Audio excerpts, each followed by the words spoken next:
Vamos que vamos, galera. Agora sim, agora é pra valer, hein?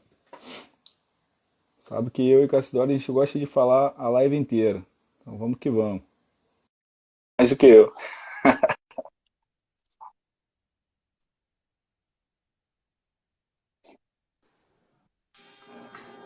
Grande Cassidora.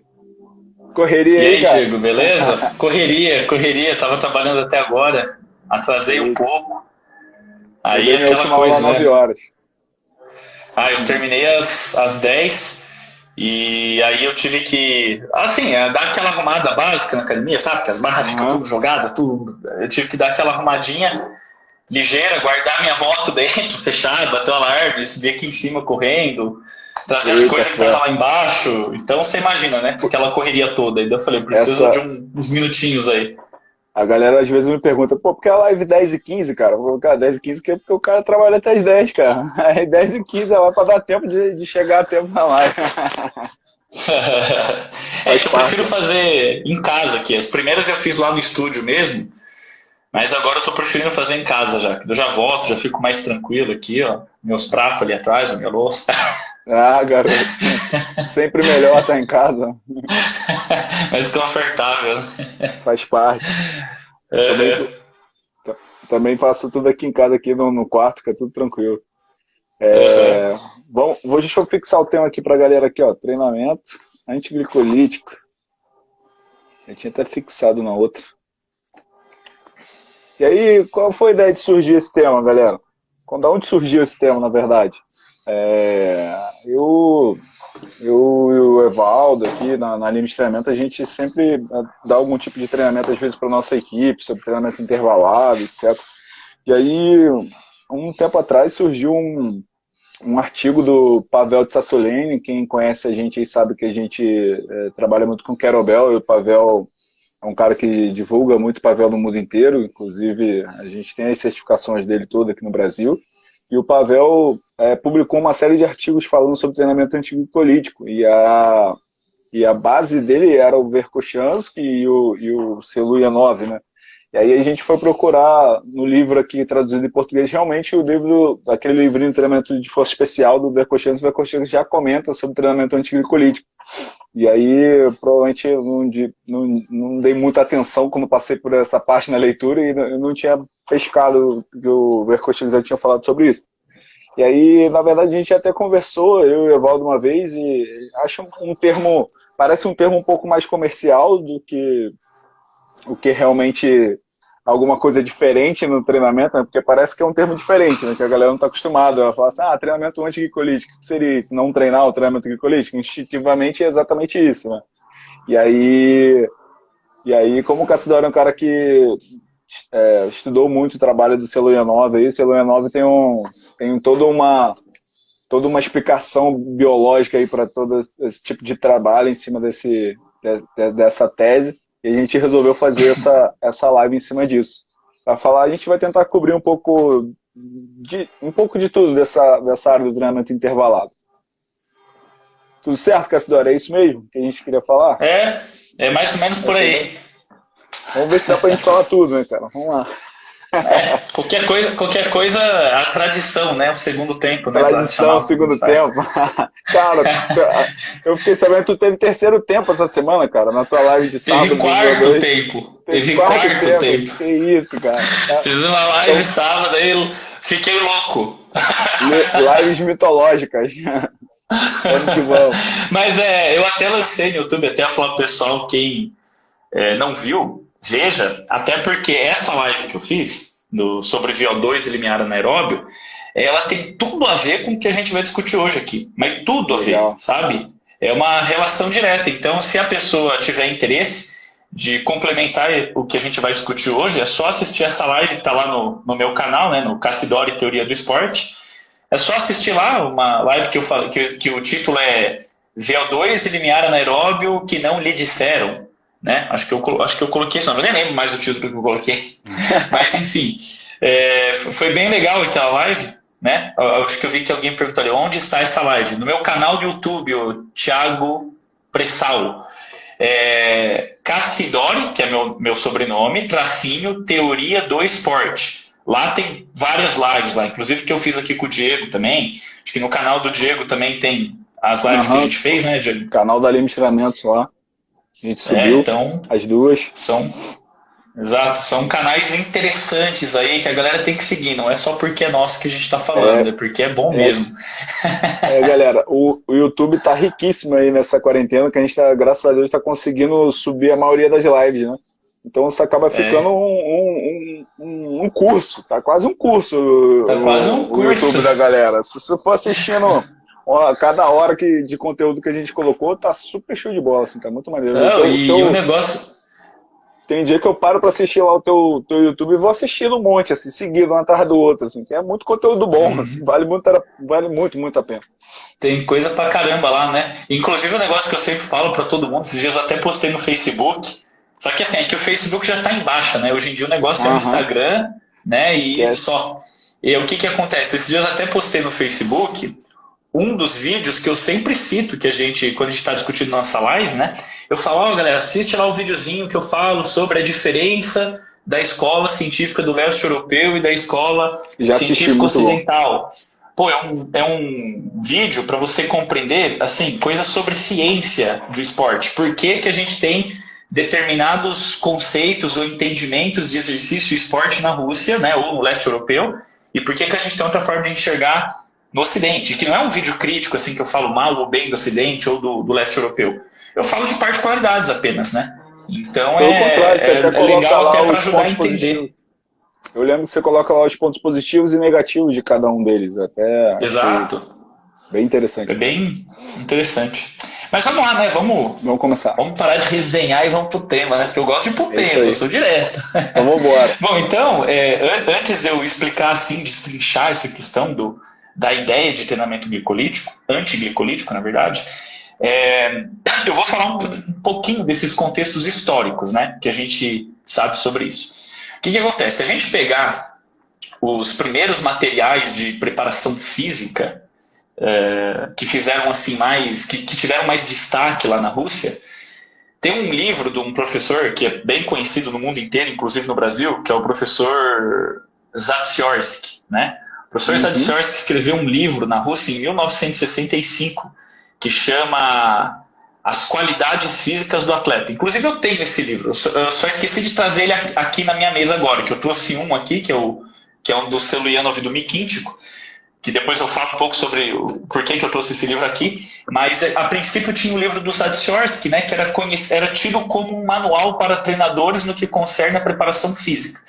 E o que acontece? No material do Zatsiorsky, os conceitos que se tinha sobre treinamento de resistência eram coisas muito parecidas com o que eu falei lá na live de VO2. Ou seja, o que os treinadores na época entendiam? Olha, o indicador de resistência do atleta é o VO2. E você, quanto maior o teu VO2, maior a tua resistência, maior a tua capacidade aeróbia. E aí a resistência especial anaeróbia, né, que ele colocava assim, ela é glicolítica e ela acontece por causa da ausência do oxigênio na célula, que foi uma coisa assim que eu meio que desmistifiquei nessa live, né? Eu fui ali explicando os detalhes, que na verdade não acontece falta de oxigênio, que não tem nenhuma transição de metabolismo, é a simples presença ou ausência da mitocôndria que faz uma célula funcionar no mecanismo glicolítico, aeróbio e tudo mais. E aí, no caso, tinha essa concepção geral, né? Que o Zatsiorsky escreveu, porque o livro do Zatsiorsky ficou muito conhecido, como um dos melhores livros na época até do mundo, sobre as capacidades físicas ou as qualidades físicas do atleta. O título do livro é As Qualidades Físicas, né? Ele usa esse termo, qualidade, ele chama de Fizические качества, né? Fizические físicas, качество em russo é qualidade, né? Então, Fizические качества спортсмена, né? Esse é o título do livro. O livro ficou muito conhecido e tal, e conforme foram passando os anos, né, aquela metodologia era tradicionalmente utilizada, e aí tinha o laboratório que o Verkhoshansky trabalhava, certo? Só que no mesmo laboratório que o Verkhoshansky trabalhava, o Seluyanov também trabalhava. Eles trabalhavam juntos, né? Então, assim, eles eram parceiros de laboratório. E o que acontece? O Verkhoshansky, todo mundo sabe que o Verkhoshansky era um cara muito bom. Eu sempre cito o Verkhoshansky no que concerne o assunto metodologia do treinamento esportivo. A gente já discutiu em outras lives, lá quando a gente debateu o Verkhoshansky, a gente debateu o Matveev, que eu nem vou voltar muito nesse tema, né? Que o Verkhoshansky, ele é muito bom nessa parte de exercício físico. Tipo assim, as particularidades do exercício para treinar as capacidades físicas. Porque ele tem uma abordagem assim, muito integradora de conceitos de bioquímica, de fisiologia, de biologia molecular, inclusive, biomecânica, né? O Verkhoshansky ele tinha uma abordagem bem integradora das ciências naturais, né? E ele prescrevia os exercícios, né? Ele elaborava os treinamentos tudo baseado nisso, né? Eu não sei se vocês já viram aquele livro que tem do Verkhoshansky, que chama Método de Choque em português, que ele conta a história de como que ele criou o método de choque, esse mesmo. E ele fala que no início, lá nos anos 50, ele observava o Ademar Ferreira da Silva, atleta brasileiro, olha só. Um atleta brasileiro foi inspiração para o Verkhoshansky desenvolver o método de choque. Que ele fazia uma análise cinemática do salto do Ademar Ferreira da Silva e via aquela questão da energia cinética que acumulava com o corpo acelerado na hora que ele fazia aquele momento de repulsão. E daí você tinha a terceira lei de Newton, que era ação e reação, por isso que ele chamava de salto reativo, que deformava as estruturas, mas ele inventou ali o salto reativo com base nisso, né? É o que acontece. O Verkhoshansky era um cara que tinha esse conhecimento amplo. E o Seloyanov é um cara que, é claro que ele é da área do esporte, ele é da área do treinamento, era um ex-atleta, só que o Seloyanov ele é muito, muito biólogo, sabe? Quem lê o material do Seloyanov, mesmo em português, vê que ele é muito, muito, muito especialista em biologia, ele sabe muito de biologia, sabe? E o Seloyanov, ele é um cara assim que ele também se dedicou na vida dele a estudo em outras áreas também, matemática, física, tal. Então ele manja muito de matemática. Então o Seloyanov, na época, ele começou a estudar a criação de modelos matemáticos imitacionais da atividade muscular. Ou seja, o Seloyanov ele criou, vamos dizer assim, um conjunto de equações, certo? Que analisava lá, por exemplo, como funcionava, por exemplo, a atividade enzimática da creatina quinase, da TPase e todas as outras enzimas chaves, né? Fosfofructoquinase, succinato deshidrogenase do metabolismo, né? E ele começou a estudar tudo isso, né? A velocidade de ação, o que inibe, o que não inibe, como que acumula os íons de hidrogênio e tal. E ele criou ali, vamos dizer assim, um cálculo matemático enorme, né? Que no caso a gente chama de modelo matemático, criou um programa de computador. E nesse programa ele jogava dados, né? Por exemplo, o atleta vai fazer, vamos supor, um tiro de 400 metros a 100% da intensidade possível para correr 400 metros, né? Que seria o melhor tempo possível para 400 metros. E ele jogava alguns dados nesse programa. O atleta tem tanto de altura, tem tanto de massa muscular, tem tanto de fibra muscular oxidativa glicolítica e tal. E esse programa, ele dava um cálculo de previsão do tanto de lactato que o atleta ia acumular no exercício, do tanto de íons de hidrogênio, tanto que o pH ia baixar, como que o ATP ia ficar nas fibras rápidas, nas fibras intermediárias, nas fibras lentas. Então, é um modelo que previa, né? Ou seja, ele imitava, ele simulava a atividade muscular do atleta. E o que acontece? Eles trabalhavam juntos ali, o Verkhoshansky e o Seloyanov, e eles começaram a perceber o quê? Que na época, né, os caras falavam muito assim, ó, tem que fazer treinamento aeróbio e depois tem que fazer treinamento glicolítico, né? Porque era trabalho de resistência geral e resistência especial. Né? Para eles, glicolítico, trabalho de acidose, né? Era resistência especial. E assim, só para o pessoal entender, o que seria essa ideia de treinamento glicolítico, né? Conhecido na literatura. Exercícios executados na máxima intensidade possível no intervalo de 30 segundos até 1 minuto, mais ou menos. Né? É o típico do que a gente vê no teste de Wingate, né? Quando a pessoa faz o teste de Wingate, que é 30 segundos na bicicleta, ou mais ou menos análogo a um tiro de 400 metros na pista de atletismo, tiro de 300, de 400, que é aquele exercício que você sente acidez no músculo, o bicho pegar mesmo, cansaço máximo, que a frequência cardíaca vai até 200 batimentos por minuto. Então, exercício glicolítico era mais ou menos por aí, né? Porque o que acontece? Eu até vi que alguém comentou ali, até 2 minutos, só que a ideia do glicolítico não era falar, por exemplo, simplesmente sobre a via bioenergética, né? Que seria, vamos supor, de 30 segundos até 3 minutos. Mas em si do momento que a via bioenergética mantinha a potência máxima, né? Por isso que a gente falava em torno de 1 minuto. Essa era a ideia do trabalho glicolítico. Aí o que acontece? Eles perceberam os pesquisadores na época, né? Que quando o atleta fazia muito trabalho glicolítico, a frequência cardíaca ia lá no topo, né? Por aquela questão que eu expliquei na minha live de VO2. Quando você faz exercício muito acima do limiar anaeróbio, você começa a acumular muitos metabólitos no sangue, provindos das fibras glicolíticas, no caso os íons de hidrogênio que vão se ligando lá com o bicarbonato e vão formando aquele excesso de CO2 que não provém da mitocôndria, isso faz a frequência cardíaca disparar. E o que acontece? Quando a frequência cardíaca dispara, acontece o que o Merson, lembra aquele biólogo que eu falei para você, o Merson, da teoria da adaptação, que o Matveev usa. O Matveev referencia o Merson. Ele nunca referenciou o Selye, ele referencia o Merson. O Merson, ele desenvolveu um conceito que ele chama defeito da diástole, aí depois ficou conhecido como defeito da diástole de Merson, que é o seguinte, que ele dizia que é assim, ó, o coração, imagina que é minha mão, né, o ventrículo esquerdo do coração, ele bate assim, certo? Sístole, diástole, sístole, diástole, sístole, diástole. Quando a frequência cardíaca ficava altíssima, tipo 180 batimentos, 190, 200 batimentos, o coração ele começa a bater assim, ó. A diástole começa a ficar muito curta. A sístole, ela mais ou menos mantém o tempo, a diástole começa a ficar muito curta, então o miocárdio ele não tem tempo de relaxar durante a diástole, ele fica em tensão muscular contínua. E essa tensão muscular contínua gerava oclusão vascular no miocárdio, e é o que acontece, as fibras do coração que são extremamente oxidativas, momentaneamente funcionavam no metabolismo anaeróbio, glicolítico, porque você cortava o fluxo de sangue, obviamente, de oxigênio nesse coração, e acontecia mecanismo anaeróbio. E aí, nesse mecanismo anaeróbio, se o atleta fizesse, por exemplo, treinamentos intervalados, vamos dizer assim, entre aspas, assim, loucos, né? Por exemplo, 20 segundos de intensidade máxima, 10 segundos de pausa, 20 de intensidade máxima, 10 segundos de pausa. Aquele que o cara fica no limite ventilando, sabe? Tipo aqueles suicidas que o pessoal faz no basquete, no handebol, que vai na quadra, corre todas as linhas, e faz isso várias e várias vezes com pausas bem curtinhas. Quando se fala a dinâmica da frequência cardíaca, ela fica acima de 175, 180 o tempo todo. Ela não consegue baixar, porque quando a frequência começar a baixar, o cara vai de novo tiro.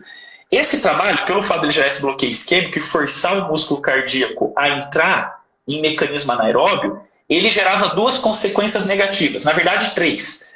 Primeiro começava a hipertrofia do miocárdio, depois vinha o acúmulo de microinfartos, porque, para e pense, né? Quando você gera uma isquemia no miocárdio, o que acontece quando a gente tem um infarto, né? Você tem lá uma placa de ateroma que se descola, né? Você trava ali o fluxo sanguíneo no miocárdio, né? As fibras musculares que vão receber aquele sangue daquele vaso coronário que ficou, vamos dizer assim, impedido de circular o sangue, elas entram em bloqueio isquêmico. E daí, quando isso fica por tempo prolongado, a célula trabalha em metabolismo anaeróbio, e aí que acontece o infarto, porque começa a acumular muito íon de hidrogênio, ela começa a ficar ácida, começa a ter desnaturação, lesões, e essa fibra muscular morre, né? Porque a gente sabe que a fibra cardíaca ela é multinucleada, igual a fibra muscular esquelética, né? Que tem alto poder de regeneração.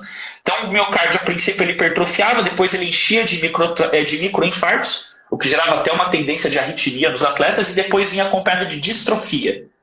Então, eles começaram a perceber o quê? Quando a gente usa esses trabalhos glicolíticos, não faz tão bem para o coração do atleta. Esse trabalho que é 200 batimentos, 200 batimentos, 200 batimentos o tempo todo, o tempo todo, o tempo todo, o tempo todo. E eles começaram a perceber também, quando começaram a entender que o limiar anaeróbio era um indicador de resistência mais informativo do que o VO2 máximo, para aquela questão que eu expliquei na live, até porque VO2 máximo a gente nem encontra, de ninguém. Entendeu? Não dá. As pessoas pensam que encontram VO2 máximo, mas elas encontram o consumo máximo de oxigênio do exercício, que não é a definição da fisiologia. A definição da fisiologia fala, VO2 é a capacidade de captar, transportar e utilizar oxigênio do corpo como um todo, e não de um determinado grupo de músculos, certo?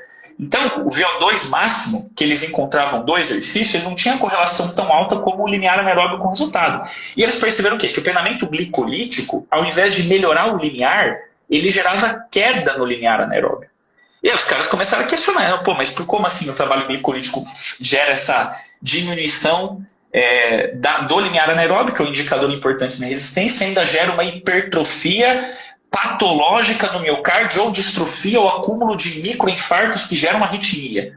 Tá entendendo? Então, assim, tinha muita coisa negativa, sabe, nesses trabalhos glicolíticos. E aí o que acontece? Os caras começaram a mudar o ponto de vista deles. Eles começaram a estudar a fundo, e o que eles começaram a levantar várias hipóteses, né? O que eles começaram a dizer dos artigos, né? Que o acúmulo de íons de hidrogênio na célula, ele poderia ser negativo. Por quê?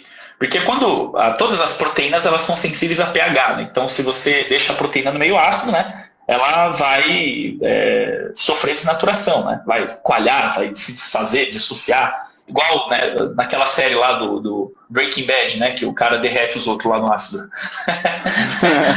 O Walter White derrete os outros no ácido, porque as proteínas são sensíveis ao ácido, né? Então, o que acontece? Claro que no nosso músculo a gente tem uma acidez tão forte quanto num ácido, né, que eles usam para aqueles fins. Mas independente disso, o que eles percebiam?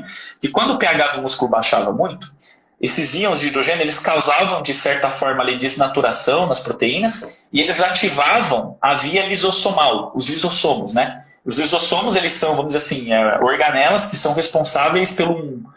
Eles chamam, né? Costumam chamar ela de aparelho digestivo, né? Porque ela é vamos dizer assim, uma organela que ela tem poros e na presença dos íons de hidrogênio, ela abre esses poros e libera enzimas, vamos dizer assim, hidrolíticas, né? Que destroem todas as proteínas, meio que numa função de reforma da célula. Você quebra uma organela que já está, vamos dizer assim, com pequenos danos, né, que já não é mais funcional, você destrói ela para transformar ela em aminoácido e usar esse aminoácido para construir uma nova organela.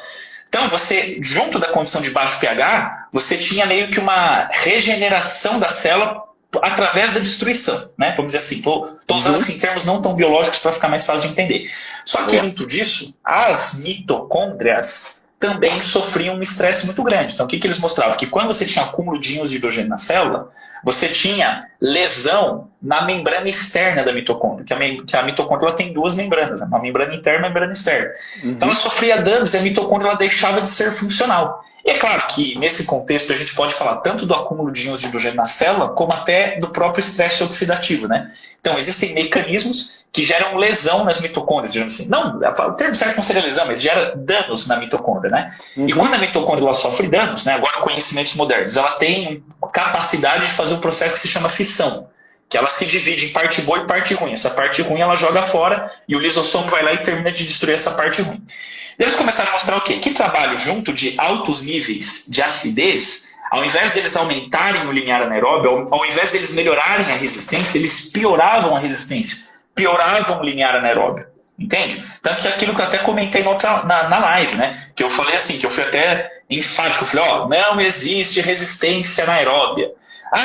Resistência de velocidade. Resistência de velocidade é um outro conceito. Resistência anaeróbia, o nome, resistência anaeróbia, não tem muito fundamento. Por quê? Quanto mais um atleta treina resistência, mais aeróbio ele fica, não mais anaeróbio ele fica. Quanto mais um atleta ele treina resistência, menos lactato ele produz para a mesma intensidade de exercício, mais oxigênio ele consome. Então não tem como ele ficar mais anaeróbio.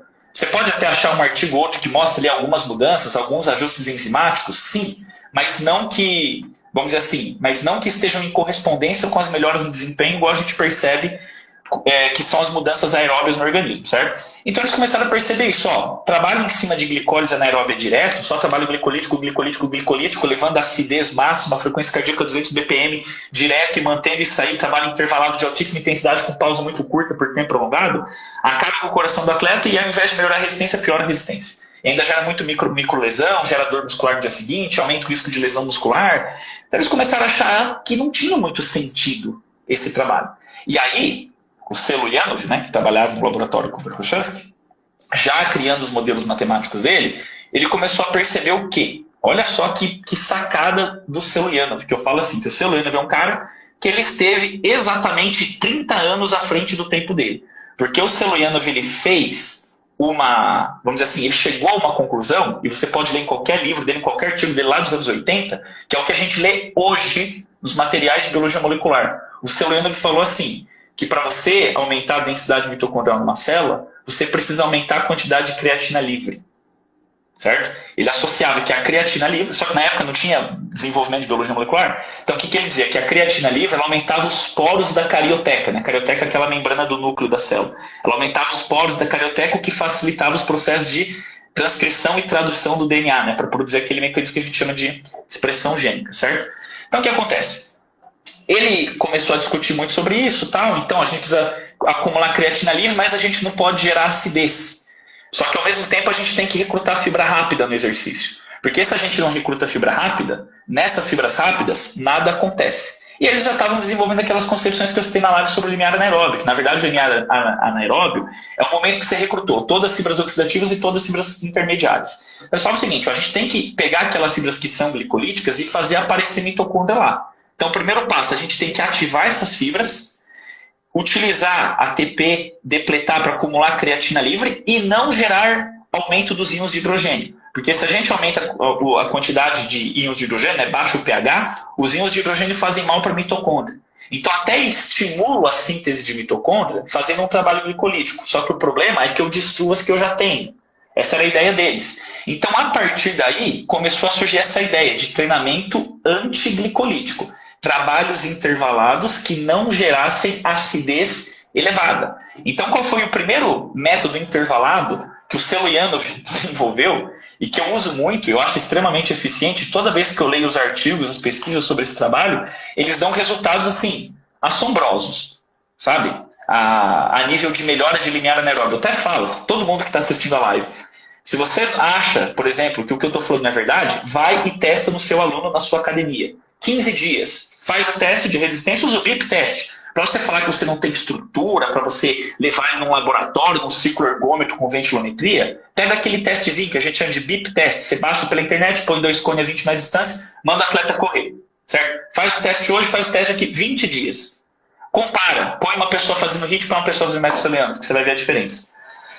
E como que ele criou esse método? Ele dizia o seguinte, e aqui que entra o grande questionamento, todo mundo fala, cara, como assim isso não é um treino de resistência? Não pode ser, isso é um treino de velocidade. O Selianov e o Verkhoshansky, quando eles trabalhavam junto nisso, eles faziam a seguinte proposta: você tem que fazer trabalho de alta intensidade, pode ser corrida de velocidade, pode ser exercício de força, pode ser exercício de força explosiva, saltos, e você vai trabalhar em torno, mais ou menos ali em torno de 6 a 10 segundos de trabalho em altíssima intensidade, para você recrutar todas as fibras. E no caso, você recrutou todas as fibras, a gente sabe que as fibras têm diferentes perfis metabólicos. Então a fibra oxidativa, ela praticamente não vai ter muitas mudanças, né? Porque ela tem uma capacidade de ressíntese de ATP muito alta, a intermediária um pouco de mudanças, e a glicolítica muitas mudanças. Nessa fibra glicolítica, na hora que você depleta ali a creatina fosfato, se você trabalhar ali 6, 7 segundos, imagina você dando um tiro num ciclo ergômetro ou no airbike na academia. 6 segundos de intensidade máxima lá, 2.000 watts, por exemplo. Parece uma turbina ligada, aquele ventilador. 2.000 watts por 6, 7, máximo 8 segundos, vai. 8 segundos. Você fez esse trabalho, você vai depletar a creatina fosfato, só que não vai dar tempo de você sentir o quê? Aquela sensação de acidez no músculo. Tá entendendo? Que a acidez ela viria um pouco mais tarde. Porque para você ter acidez no músculo, teoricamente, primeiro, você tem que depletar a creatina fosfato por completo. Porque apesar da gente saber que os íons de hidrogênio eles provêm da quebra do ATP na célula, a gente sabe que a ação da creatina fosfato em ressintetizar o ADP em ATP, quando a creatina fica livre, ela pega o íonzinho de hidrogênio liberado pelo ATP para ela, tampona.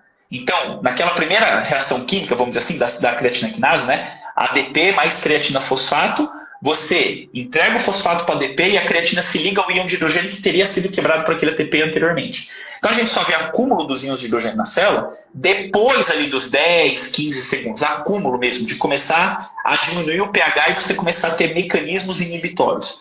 Então o que acontece? Ele fazia o trabalho ali de 6, no máximo 10 segundos em altíssima intensidade, para gerar um déficit de creatina fosfato na célula e você começar a ventilar mais, você estimular a respiração mitocondrial.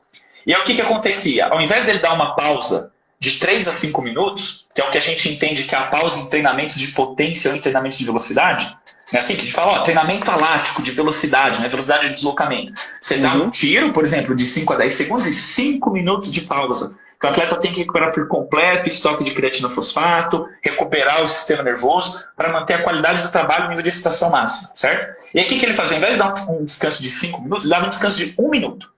Por que de 1 minuto? Porque ele dizia o seguinte, que apesar de a dinâmica da recuperação da creatina fosfato ela poder demorar até 5 minutos em fibras glicolíticas e 1,5 minuto em fibras oxidativas, no caso, acontece em torno de 70% da ressíntese no primeiro minuto. Então, no primeiro minuto, as mitocôndrias respiram intensamente para produzir ATP mitocondrial, que vai servir para ressintetizar a creatina livre, que veio da contração lá na miofibrila, certo? Então, beleza, você faz esse trabalho, ressintetiza a creatina e tal, e aí você vai recuperar 70%. Daí chega deu 1 minuto, você faz o segundo, tira a intensidade máxima. Aí depleta a creatina fosfato, descansa lá em torno de 1 minuto e recupera mais um pouquinho. Ele faz assim, ó, imagina aqui, ó, que minha mão vai desenhar um gráfico. Creatina cai, recupera um pouquinho.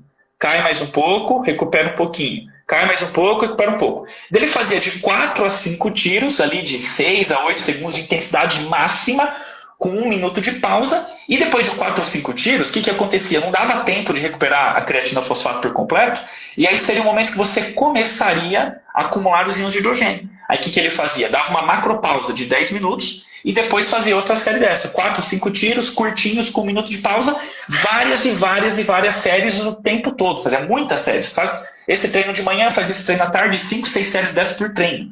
E aí o que acontece? Você dá um alto volume para depletar o glicogênio muscular. Olha só que interessante. Só que o Selanovich não falava isso. Ele só falava assim, tem que dar bastante volume. Se trabalhar com pouco volume não dá certo. E ele falava que tinha importância a creatina livre. Passando lá 30 anos que o Selanovich escreveu isso, 30 anos, certo? Veio cientistas ocidentais com todas as técnicas de biologia molecular, né? Os caras que estudam a fundo ali processos de DNA, transcrição, tradução, né? O processo de expressão gênica como um todo até síntese de proteína, os caras começaram a estudar o quê? Os mecanismos de sinalização celular, né? Aquelas coisas que a gente estuda, a hipertrofia tem a mTOR, né? A mTOR é um fator transcricional da hipertrofia.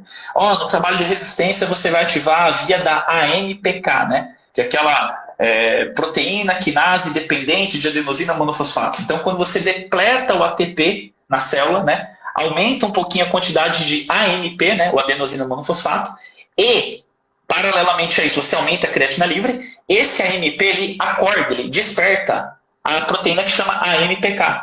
Essa AMPK vai ativar outra proteína que chama PGC1-alfa. A PGC1-alfa vai ativar outra proteína que chama fator nuclear respiratório, que vai fazer a transcrição no DNA nuclear de um outro fator que chama fator de transcrição mitocondrial A. Esse fator vai lá na mitocôndria e faz o DNA da mitocôndria, que a mitocôndria tem DNA próprio, fazer biogênese mitocondrial, ou seja, fazer surgirem novas mitocôndrias em fibras que têm poucas mitocôndrias. Entende? Por isso que vem até aquela ideia de aumento do limiar anaeróbio que eu trabalhei na aula passada lá, que eu falei que eu fiz a live lá do VO2 do limiar, né? Que o limiar é quando você recruta a fibra glicolítica. Só que a fibra glicolítica, ela é facilmente transformável, entre aspas, em fibra intermediária, do ponto de vista metabólico, não do ponto de vista de velocidade de contração. Então a fibra ela se torna mais oxidativa. Se você estimular ela, aparecem novas mitocôndrias. Então hoje os pesquisadores dizem o seguinte, né? Os pesquisadores ocidentais, olha, você tem algumas vias de sinalização para aumentar a densidade mitocondrial. O cálcio é uma via de sinalização, daí que já entra, né? Você tem que recrutar a fibra para liberar o cálcio dentro dela. Se você não recuperar, não chegar a potencial de ação, o retículo sarcoplasmático não libera cálcio.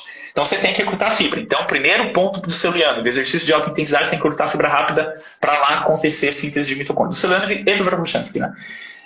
Segundo ponto, você tem que depletar o glicogênio. A depleção de glicogênio também ativa a sinalização para o aumento da densidade mitocondrial. Por isso que o Celiano e o Verkhoshansky falavam, você vai fazer um método intervalado para o aumento da densidade mitocondrial, você tem que repetir ele várias vezes, certo? Durante o dia. Não é só um tirinho ali, uma sériezinha. Tem que fazer várias vezes, porque tem que depletar o glicogênio, que é uma das vias de sinalização para aumentar a densidade mitocondrial.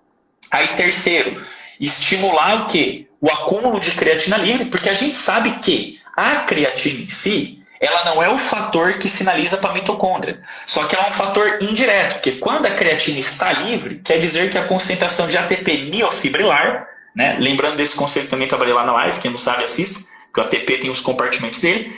Quando a quantidade de ATP miofibrilar cai, aumenta a quantidade de AMP. E o AMP ativa a AMPK, que faz toda aquela cascata de sinalização e ativa a síntese de mitocôndrias. Certo? Então, quer dizer, você começa ali a aparecer novas mitocôndrias, e aquela fibra que antes era glicolítica passa a ser oxidativa e não produz mais tanto lactato como se produzia antes. Então, o limiar anaeróbio, que tem alta correlação com o resultado no esporte de resistência, tu acha que passa a ser?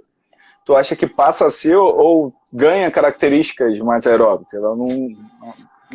Exato. É porque é o seguinte, a fibra é igual o Celiano sempre falava, né? Ele falava assim, existem duas classificações de fibra muscular.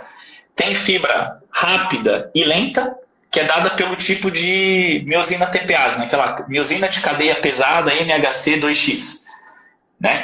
Que quebra ATP muito rápido. Por isso que ela é rápida. Ela faz vários ciclos de ponte cruzada por unidade de tempo.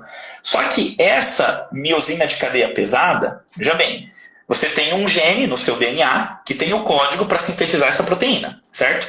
Só que quais são os fatores transcricionais que promovem a expressão gênica desse gene? Porque todas as células têm esse gene, porque toda célula tem uma cópia do DNA inteiro. Mas por que a fibra rápida ela sintetiza a miosina rápida ao invés de sintetizar a miosina lenta? Porque nas fibras rápidas elas só são ativadas em grandes taxas de impulso do sistema nervoso. Porque elas são inervadas por unidades motoras de grande calibre, né? De alto limiar, né? Que são chamadas de unidades motoras fásicas, que disparam em altas frequências. Quando a unidade motora dispara em alta frequência, a flutuação do cálcio dentro da célula estimula um fator de transcrição mitocondrial que chama calcineurina, que ativa a expressão da miosina de cadeia pesada. Então, uma fibra ela é rápida porque ela é inervada por unidade motora grossa. Ou uma fibra é lenta porque ela é recrutada por unidade motora fina, que tem uma razão de inervação pequena. Por isso que a fibra é rápida ou é lenta. Isso é um tipo de classificação. A outra classificação é pelo perfil metabólico, que a gente fala oxidativa, intermediária e glicolítica. Por que é que uma fibra é oxidativa ou glicolítica? Simplesmente pela utilização de energia. Por que que em pessoas não atletas, a fibra rápida sempre é glicolítica? Porque em pessoas que não são atletas, elas nunca usam uma fibra glicolítica. Me fala, no seu dia a dia, lá no seu trabalho, no escritório, de digitar no computador, levantar da mesa, levantar da sua cama, abrir a geladeira, em que momento que você recruta as fibras 2B? Nunca. No máximo, quando perde o ônibus, assim, chega atrasado no ponto do ônibus, tem que dar aquele tiro atrás. Peraí, motorista. Um tirinho, exatamente, um tirinho, no máximo. No máximo, exatamente. Você foi preciso no seu comentário. Então, o que acontece? Como esses caras eles nunca ativam a fibra glicolítica, lá ele não tem essa demanda energética. Se ele não tem a demanda energética, ele não sinaliza para o aumento da densidade mitocondrial. Já a fibra oxidativa, tipo 1, né, a lenta, a gente usa ela toda hora. Por isso que a fibra tipo 1 ela sempre tem mitocôndria. Ao passo que, olha para você ver como que isso que eu estou falando tem todo o embasamento. Se você pegar uma pessoa, mesmo que seja uma pessoa altamente treinada em resistência que tem muita fibra oxidativa, se essa pessoa, por exemplo, pega um Covid-19 e fica 30 dias internado de cama, se você fizer uma biópsia muscular nela, todas as fibras dela são glicolíticas. Só que elas não se tornaram rápidas. Elas se tornaram glicolíticas, elas perderam mitocôndria, elas não têm resistência nenhuma. Você pega uma pessoa sedentária, ela dá 2 passos, ela hiperventila. Por que ela hiperventila? Novamente, voltando lá no conteúdo que eu trabalhei na live. Porque ela passa do limiar anaeróbio dela. Produz CO2, entre aspas, não metabólico, e hiperventila, a frequência cardíaca dispara. Então, você pega uma pessoa sedentária, sobe uma escada e fica... Por quê? Ativou fibra que não tem mitocôndria, entendeu? Aí a pessoa começa a fazer exercício, as fibras começam a ter mitocôndria e trabalham economicamente, produz uma razão de CO2 boa, a frequência cardíaca não dispara. Por isso que eu até falei lá na live, não existe coração destreinado, a frequência cardíaca dispara porque o músculo é glicolítico. Se o músculo for oxidativo, a frequência cardíaca não dispara, até porque a capacidade de transporte de sangue e oxigênio do coração é bem superior à capacidade de utilização desse oxigênio pelo músculo. Então não tem o porquê o coração se apressar em disparar. Ele só dispara, por quê? Porque você forma aquele CO2 não metabólico, eu falei da reação do íon de hidrogênio, da fibra glicolítica, né? Da quebra do ATP citoplasmático, com bicarbonato no sangue, forma ácido carbônico, forma CO2 e água, esse CO2 estimula a frequência. E por que a gente hiperventila? Para aumentar o potencial de tampão no sangue. Quanto mais se você libera o CO2, mais fácil você fazer essa reação química do bicarbonato com o hidrogênio formar ácido carbônico e virar CO2 e água. Entende? Então a gente tem essa tendência de hiperventilar quando a gente passa do limiar. Então aí entra novamente essa questão, né? Então quando você pega a classificação das fibras, uma fibra é oxidativa porque ela tem mitocôndria e mioglobina, por isso que ela também pode ser chamada de vermelha. Entende? Agora, ela é tipo 1 ou tipo 2, ou rápida e lenta, por causa da razão de inervação do motoneurônio, que dispara em baixa ou em alta frequência. Então, o que acontece? Os caras mostraram, a fibra rápida, que é essa inervada por motoneurônio grosso, se você quiser que ela se torne oxidativa, não é se tornar lenta, não confundam, é se tornar oxidativa. Para você ter o quê? Maior resistência no trabalho, você manter uma intensidade de exercício maior, caso você esteja falando de esporte cíclico, ou ter uma recuperação mais rápida, caso você esteja falando de esporte intermitente. Igual futebol, basquete, jogos em geral.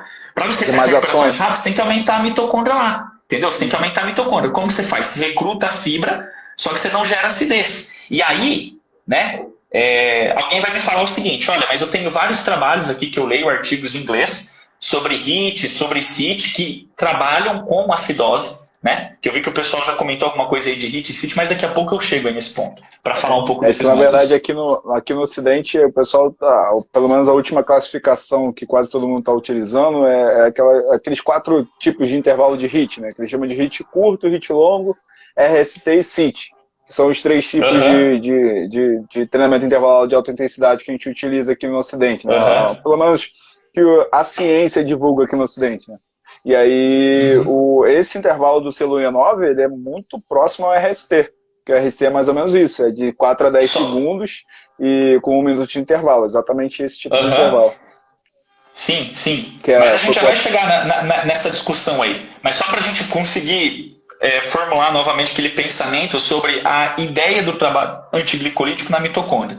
Há um tempo atrás, eu estava lendo uns artigos e eu até citei esses artigos no meu livro que está para sair, que eu sempre falo para todo mundo. E o que acontece? Teve um pesquisador lá que ele mostrou que o CIT... Pode falar. Tu tá deixando a gente ansioso com esse livro aí. Sim, é bom que fica todo mundo ansioso e ele não compra. Se bem, que eu já vou falar, eu não ganho nada para venda. Eu já ganhei por escrever. Então o meu trabalho já está feito, sabe? Pô, mas não pode, enfim, cara, eu falo porque eu quero que as pessoas leiam, sabe? Não, é que ganha direitos autorais, mas é uma mixaria, né? Você vende... Para o cara ganhar direitos autorais tem que ser o Paulo Coelho. Entendeu? Tem que vender milhares. E cientista não vende isso. Não tem tanta gente para comprar livro desse jeito. Mas enfim, né?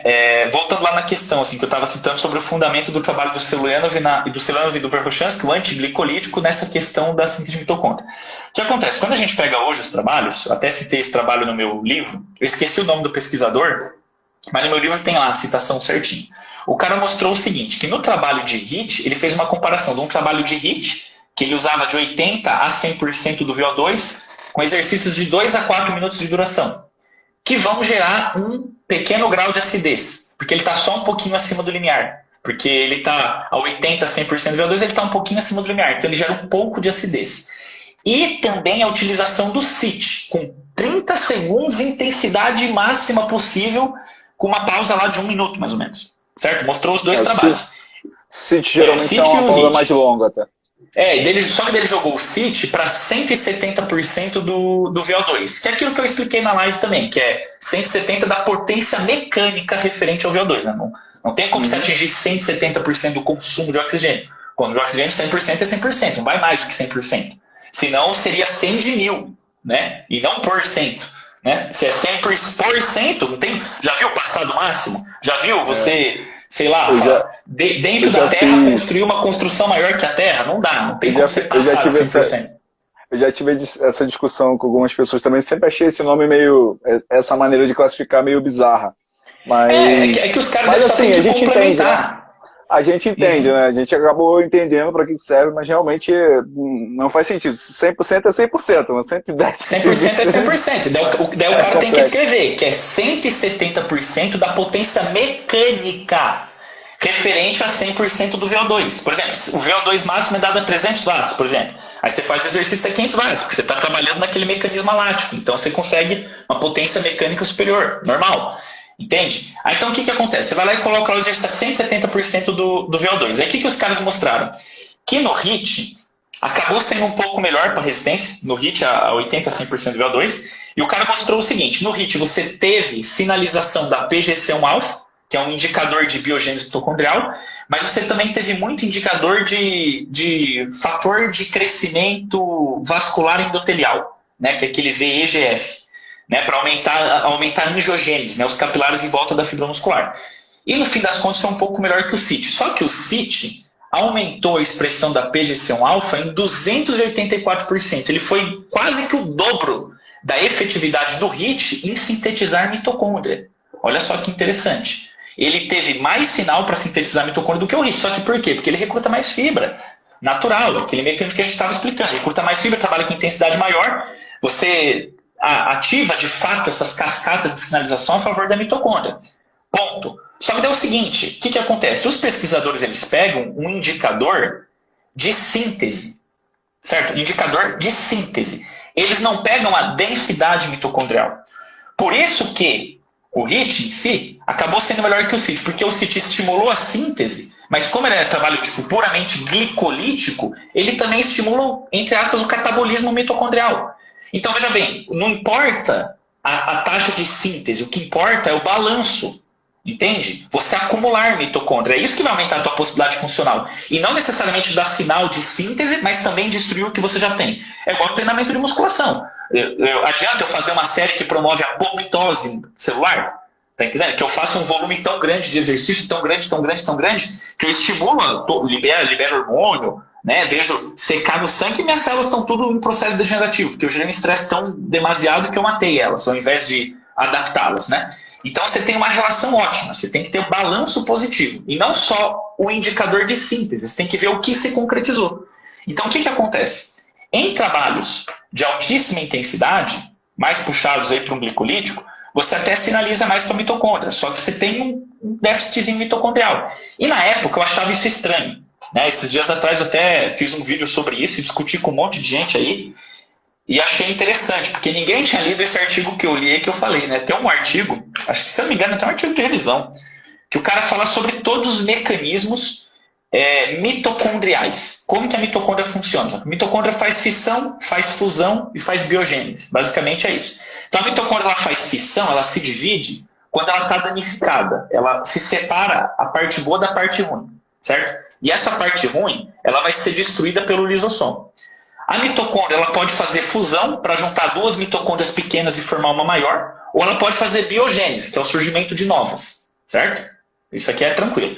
Só que o que acontece? Quando a gente faz um estímulo que ativa aquela cascata da AMPK que eu falei, a AMPK ela ativa a PGC1-alfa, que ativa o NRF, né, que é o fator lá respiratório nuclear, que estimula o TFAM, que é o da mitocôndria, e sintetiza a mitocôndria. Só que, paralelamente a isso, essa AMPK, ela estimula uma outra proteína que chama ULK1, que ativa o lisossomo para ele destruir as mitocôndrias ruins. Ou seja, quando você estimula a síntese de mitocôndria, você estimula a biogênese e ainda você estimula a remoção das mitocôndrias ruins. Olha só que interessante o que eu vou te falar agora. O pulo do gato, que eu falo. Brincando, pulo do gato. Aí o que acontece? Olha só que interessante, certo? Quando você tem junto da diminuição da quantidade de ATP na célula, você tem acúmulo de microlesões, microtraumas adaptativos que estimulam a via da mTOR. A mTOR inibe a MPK, que inibe a ULK1, que não faz o lisossomo ativar para destruir as mitocôndrias. Então olha só que interessante, né? Na época do Celianov, ele falava assim, ó, trabalho glicolítico é ruim para a mitocôndria. Só que é o conhecimento que ele tinha na época, Celianov e Verkhoshansky. Hoje, o pesquisador ocidental, não o pesquisador de exercício, o pesquisador de exercício ele não sabe isso, é o biólogo que está falando, só que o biólogo também não entende nada de exercício. Né? O biólogo fala o seguinte, o que destrói a mitocôndria em si tem o estresse oxidativo, os íons de hidrogênio têm alguma influência. Só que toda vez que você tem estresse metabólico na célula, você vai estimular a biogênese e a remoção das mitocôndrias ruins. Então, pela lógica, um trabalho glicolítico era para ser bom. Entende? E aí você fala assim, pô, Cassidói, mas esses dias atrás eu li um artigo aí sobre trabalho no ciclo ergômetro, trabalho com natação, e os atletas usando CIT melhoraram o limiar anaeróbio. Então isso que você está falando não está certo, tem contradição. O cara faz trabalho glicolítico, que teoricamente deveria derreter as mitocôndrias, melhorou, porque se aumentou o limiar anaeróbio, aumentou a densidade mitocondrial, não tem como. Tá entendendo? Daí você fala, pô, então contradiz, porque como que os russos falam que o trabalho glicolítico faz mal e pesquisa ocidental com biologia molecular diz que faz bem? Aí é que tá. Os russos testavam no atletismo. Corrida.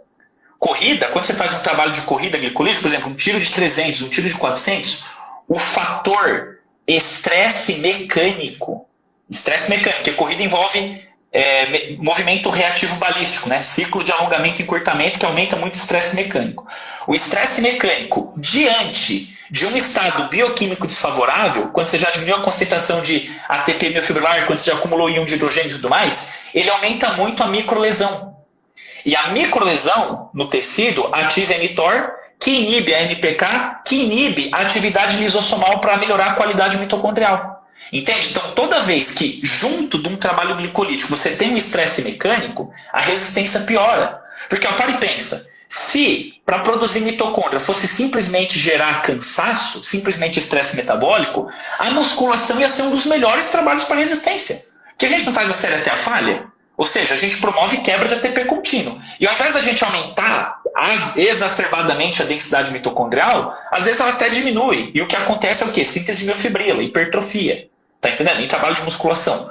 Por quê? Porque tem estresse mecânico. Mesma coisa, tiro glicolítico na corrida. O estresse mecânico do tiro na corrida, que, veja bem, que é potencializado pelo acúmulo de íons de hidrogênio na célula, ele vai ativar os mecanismos de aumento da qualidade mitocondrial. Tá entendendo? Então, o trabalho glicolítico diante de estresse mecânico faz mal para a resistência. No entanto, quando você pega natação e ciclismo, que você não tem tanto estresse mecânico, porque no ciclismo você empurra o pedal, você não golpeia o pedal igual na corrida. Você não tem esse ciclo de alongamento e encurtamento bem pronunciado. Você não tem regime de trabalho reativo balístico pedalando e nem nadando. Nesses trabalhos, como você não tem estresse mecânico junto do estresse metabólico, o efeito negativo do trabalho glicolítico é um pouco menor. Entende? Porque essa questão do trabalho glicolítico e antiglicolítico, ela deu muita discussão. Por quê? Porque os russos eles mostram, faz o trabalho antiglicolítico que o limiar anaeróbio se eleva mais do que fazendo HIIT. Eles falam, olha aqui os experimentos. Só que daí você pega atletas de natação, por exemplo, americanos, só trabalha glicolítico. Aí você fala, como que é possível? Você pega o nadador americano, tudo batendo recorde. Claro que não é só o método, né? Tem várias coisas envolvidas, tem seleção de talento, tem periodização, tem investimento, tem estrutura, tem 1000 coisas aí que dá pra gente discutir em outro momento. Mas a questão é, em exercícios que você não tem estresse mecânico, o fator acidez, o fator glicólise anaeróbia, ele é menos prejudicial do que quando você tem um estresse mecânico junto. Então a ideia que o Verkhoshansky colocou, certo? Acho que o primeiro livro que eu vi do Verkhoshansky com essa informação é um que foi traduzido para o espanhol, que originalmente foi feito em 85 e no espanhol foi feito em 1990, na língua espanhola, né? Que ele só fala de carga concentrada. E ele fala o seguinte, né, o Verkhoshansky, que o atleta ele tem que fazer assim no ciclo dele, né? Trabalho para o coração, né? Aeróbio, para aumentar o volume sistólico do coração. Depois ele entra no antiglicolítico para aumentar a densidade mitocondrial. Olha só como que o Verkhoshansky já era visionário, né? Aumenta a capacidade de captação e transporte com trabalho aeróbio cíclico para aumentar o coração e aumentar a eritrócito sanguíneo, vai para altitude, não sei o quê. E depois antiglicolítico para subir a densidade mitocondrial lá em cima. E só pertinho da competição, um pouco de glicolítico. Aí o que o Verkhoshansky falava? Quando o cara vai fazer o glicolítico, ele não vai trazer danos no coração, porque ele está pronto para fazer o trabalho. Por que ele está pronto? Porque como ele aumentou muito a densidade mitocondrial em todas as fibras dos músculos, apesar de ele fazer um trabalho que gera acidez, ele não vai gerar tanta acidez, porque ele tem muita mitocôndria, inclusive nas fibras rápidas que antes eram glicolíticas, e acabaram adquirindo um perfil mais oxidativo. Então ele fundamentou o trabalho nisso. Então você começa lá, trabalha o coração, aumenta a densidade mitocondrial. Quando o cara está no glicolítico, ele não vai arrebentar com o coração dele, porque o coração dele não vai disparar tanto. Porque como o limiar está alto, ele tem muita mitocôndria, produz menos CO2, entre aspas, no metabólico e gera menos acidez. Então quando ele entrar num trabalho glicolítico, ele vai fazer ali a preparação direta para as competições, vai participar acostumado a fazer trabalho glicolítico e vai para a competição. Só que é claro, né, que hoje, o que a gente vê na literatura russa, por exemplo? O que os pesquisadores falam? Que quando você entra num trabalho glicolítico, o efeito dele é de somente 3 semanas. Eles falam, você começa a fazer um trabalho glicolítico, você monta um mesociclo de resistência, entre aspas, né? Entre aspas, porque eu já falei que não existe. Anaeróbia, né? Resistência anaeróbia glicolítica, tiros de 300, tiros de 400, né? Com pausas relativamente curtas para aumentar o componente acidez. E depois esse trabalho dá mais efeito. Por que no começo dá efeito? Quando o cara começa a fazer o glicolítico? Porque no começo ele é 0 mitocôndria nas fibras rápidas, não usa fibra rápida, só ficou fazendo trabalho cíclico antes. Começou a recrutar fibra rápida, começa a aparecer umas mitocôndrias. Daí por que estanca? Porque ele coloca estresse mecânico mais acidez e não consegue, veja bem, não é dar sinal para a síntese de mitocôndrias, não consegue acumular mitocôndrias. Porque ao mesmo tempo que ele dá estímulo de síntese, ele não remove as ruins, ele destrói muitas mitocôndrias. Entende? Então a ideia do trabalho antiglicolítico é o quê? Você fazer um trabalho que recruta todas as fibras, certo? E estimula cascatas de sinalização a favor da biogênese mitocondrial sem necessariamente destruir as mitocôndrias que você já tem. Então, fez corrida, trabalho glicolítico para eles nem pensar. Na natação e no ciclismo, permite um pouco mais, mas não que seja um trabalho necessariamente bom. Essa, no caso, é a opinião desses pesquisadores, né? Que basicamente eu fiz assim, né? Eu fiz a fundamentação do pensamento deles, né? Como eles imaginavam. E aí eu cruzei com essas informações que a gente tem hoje para mostrar que eles tinham realmente uma visão que estava correta. E o que eu acredito que fez, no caso ali, a visão do Verkhoshansky e do Celuliano de serem corretas? Né? Porque você para e pensa assim, fala, pô, como é que os caras conseguiu adivinhar com tanta precisão? Por causa do modelo matemático. Porque o que acontece? É uma questão filosófica de ciência já, que eu expliquei lá na live. Lá. Teoria da caixa preta, a teoria lá do tubo de ensaio. Quando o Celianov começou a criar modelo matemático, ele testava o modelo e depois testava o atleta, para ver se as variáveis que ele colocou no modelo estavam certas. Então, quando ele percebia que as variáveis estavam certas, ele conseguia, entre aspas, prever o que realmente acontecia no músculo de um jeito que nem exames conseguem prever. Eu vou te dar um exemplo. O Celianov sempre falava assim nas palestras dele, ó, você vai fazer ressonância nuclear magnética do músculo. Você faz a ressonância nuclear magnética e diz que o músculo, quando está fadigado, tem 70% de ATP. O meu modelo, para falar do músculo, também diz que é 70% de ATP. Agora, o meu modelo fala o quanto tem de ATP em cada fibra e em cada compartimento.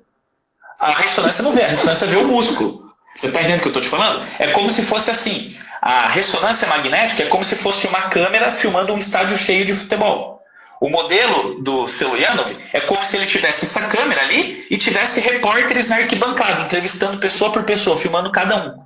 Entende o que eu estou dizendo? Então o modelo ele previa o que acontecia em cada célula. E a partir das premissas que ele encontrou no modelo matemático, ele conseguiu construir um método de treinamento que foi assim, ser bem fundamentado assim, por evidências empíricas, ou seja, observáveis com técnicas de biologia molecular, agora.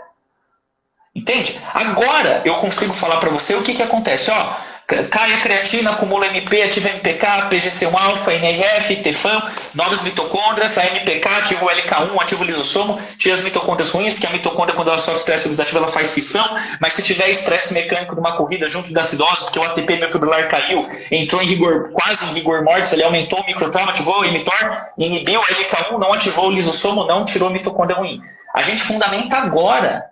Fica o que os caras falaram em 1980. Assim tu vai expulsar o povo da live aí, cara. Nessa acelerou, o pessoal vai ficar assustado. Então, deixa eu te fazer uma pergunta aqui. É que eu me empolgo. Deixa eu te fazer uma pergunta aqui para ajudar a galera também que está aí nos ouvindo. A grande questão em cima desse tipo de treinamento foi talvez como ele foi vendido aqui no Ocidente. Né? Como eu li esse artigo que eu te falei, né, do Pavel, e o Pavel fala assim, vamos parar de treinar, vamos parar de fazer treinamento glicolítico. O treinamento glicolítico produz fadiga, produz cansaço, deixa você com 2, 3 dias em condições ruins de treino. O treinamento antiglicolítico, teoricamente, não te traz tanto fadiga, não te traz tanto metabólito para ser removido por esse corpo. Então, teoricamente, te daria uma frequência maior de treino, uma capacidade de estar treinando mais dias, né? Então, se expondo a melhorar a força, melhorar a capacidade cardiovascular. Só que ele vendeu isso como se fosse uma coisa que a gente só treinasse desse jeito. E aí entra aquela questão, existe a especificidade e a modelagem competitiva, existem competições que você trabalha com esse tipo de estresse bizarro. E aí a gente não vai trabalhar com isso de um atleta, não faz sentido, né? Faz sentido fazer esse tipo de trabalho como o Verkhoshansky indicou, fazer esse trabalho de criar a capacitação e chegar a algum momento próximo da competição ou lá dar um trabalho glicolítico na realidade competitiva, por exemplo, num esporte como MMA, num esporte como o próprio CrossFit, que é um esporte extremamente glicolítico. Então, se a gente não der alguma coisa para esse atleta, ele vai chegar lá e não vai saber lidar com a situação, né? Então, eu queria saber também a sua opinião quanto a isso. Se é para se treinar treinamento antiglicolítico a vida inteira ou não. Eu tenho uma boa resposta. Tá, só me diga uma coisa, quantos minutos que tá essa live aí já? Você sabe dizer? Eu acho que deve estar para calar. Deve estar para acabar, né? Porque a resposta para isso é uma reflexão bem longa.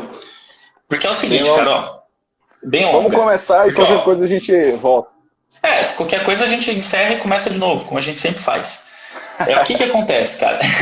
Sempre vai pro segundo tempo, né? Eu falo, é tradição, né? Se não tiver segundo tempo, não é nós. Não tem graça. Não tem graça. Então, eu ia dizer o seguinte, novamente, eu volto a citar o autor, o cientista, o pesquisador, o professor. Agora apareceu para mim, 23 segundos para derrubar. Quer derrubar Tá, logo? então derruba e já salva no IGTV, tá? Pra eu baixar depois que eu vou lançar no YouTube. Agora ela não tá salvando mais direto no ao vivo, né? É só no IGTV. Ela salva no IGTV, mas é só salvar no IGTV e daqui a pouco eu baixo lá, tá? Que eu vou botar no YouTube. Show. Então eu já respondo a pergunta na nova live. Valeu, galera.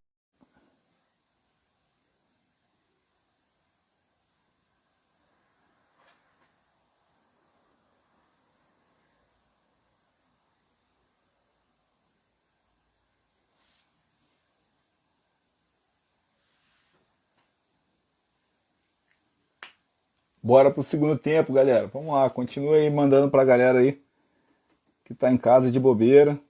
Bora assistir essas lives, que não é uma live, é uma aula.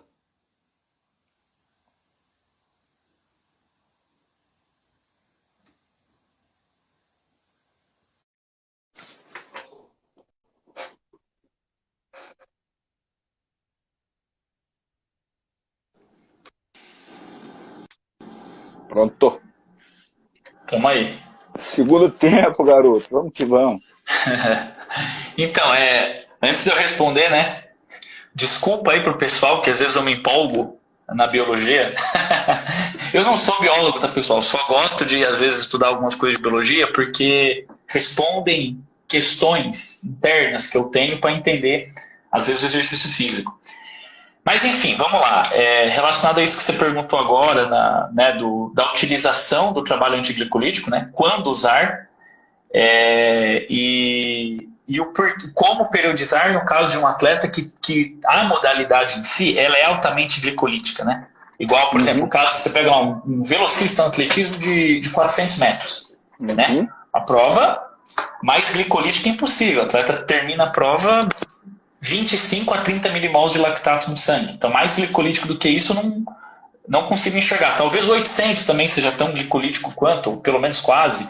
Mas, enfim, tem várias coisas. No CrossFit tem momentos também muito glicolíticos e tudo mais.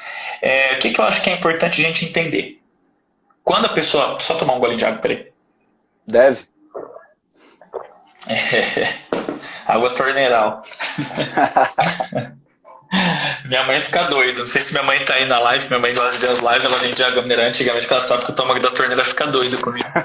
Para de tomar água da torneira. Essa água é suja. Raiz, fala pra ela. Só Nutelice não é raiz. Fala, vim da Rússia, pô. Bebi água descongelando. É verdade. Tomava água suja lá do cano, lá, tá louco? Tô brincando. Não tomava água suja não, mãe. Não precisa bloquear, não. Se minha mãe estiver vendo aí, que ela...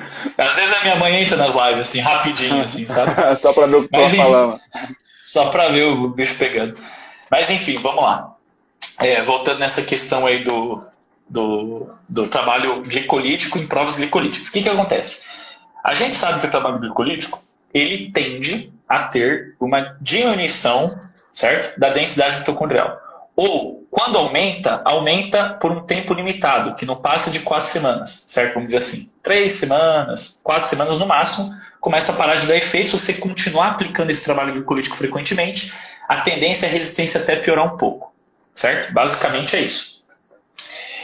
Então, o que acontece? Quando você vai fazer a preparação de um atleta, é interessante que você modele, no caso, atividade competitiva, e você tem que olhar para os parâmetros dos modelos morfofuncionais, digamos assim, quais são os fatores que vão determinar o desempenho do atleta naquele esporte. Então, vou te dar um exemplo, né? Analisando, às vezes, o CrossFit. Eu sei que o CrossFit é um pouco imprevisível, né? Meio que não dá para você saber quais são as provas, eles lançam as provas lá meio que nas vésperas das competições e tal, e as provas, né, você combina lá 2, 3 provas ao mesmo tempo e elas não têm uma sequência muito lógica. Às vezes o cara começa fazendo corrida, ele sai da corrida e vai para o LPO, e daí eu falo, nossa, mas não faz o contrário, começa com a força para resistência. Os caras organizam de um jeito que é para ser caótico mesmo, que é para ser imprevisível. Essa a ideia. Então o que eu vejo? Por exemplo, a força muscular, assim, a nível biológico dentro do tecido muscular. O que a gente tem dentro do músculo que tende a aumentar a força do indivíduo? Qual é a organela celular que gera força? A miofibrila. Quanto mais miofibrilas o indivíduo tem, maior quantidade de pontos cruzados, maior a capacidade dele de converter energia química em trabalho mecânico e produzir força. Força como fenômeno físico, né? Influência entre dois corpos que tendem a gerar movimento. Então, o que acontece? A miofibrila vai gerar força. E a mitocôndria, ela vai servir para abastecer essas miofibrilas de energia. Claro que através da creatina, mas aqui eu não vou falar da creatina para a gente já não perder tanto tempo. Então, beleza, você cria lá um modelo teórico. Na hora que você vai começar a periodização desse atleta, você vai começar lá componentes técnicos, por exemplo.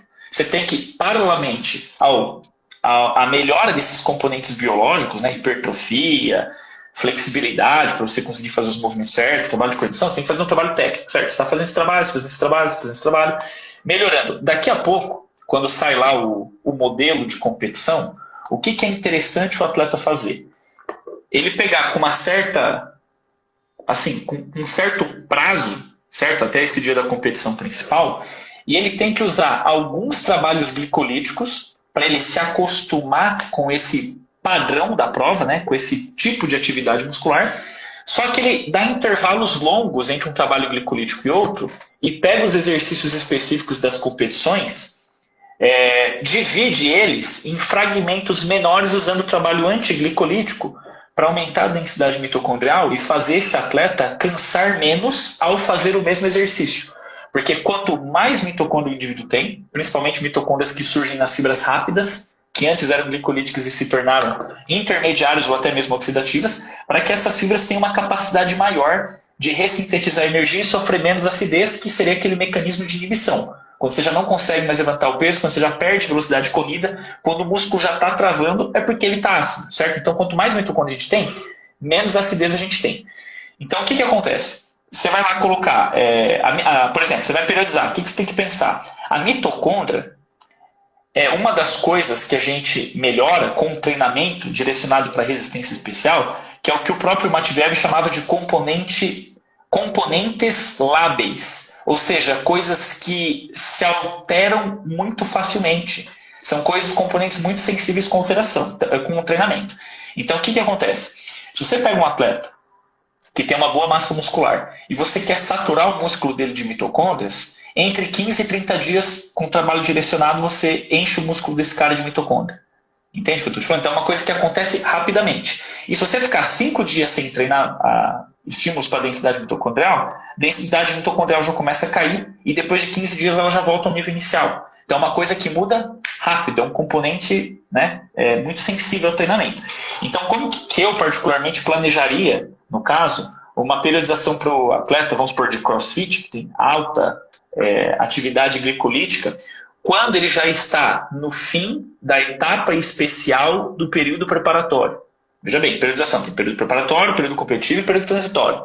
Aí você vai ter a competição está no período preparatório. Aí um pouco antes da competição, ainda no período preparatório, você tem a etapa especial do período preparatório. Ali, um pouquinho antes, eu utilizaria alguns trabalhos glicolíticos que reproduzem as condições competitivas, por exemplo, uma vez por semana, certo?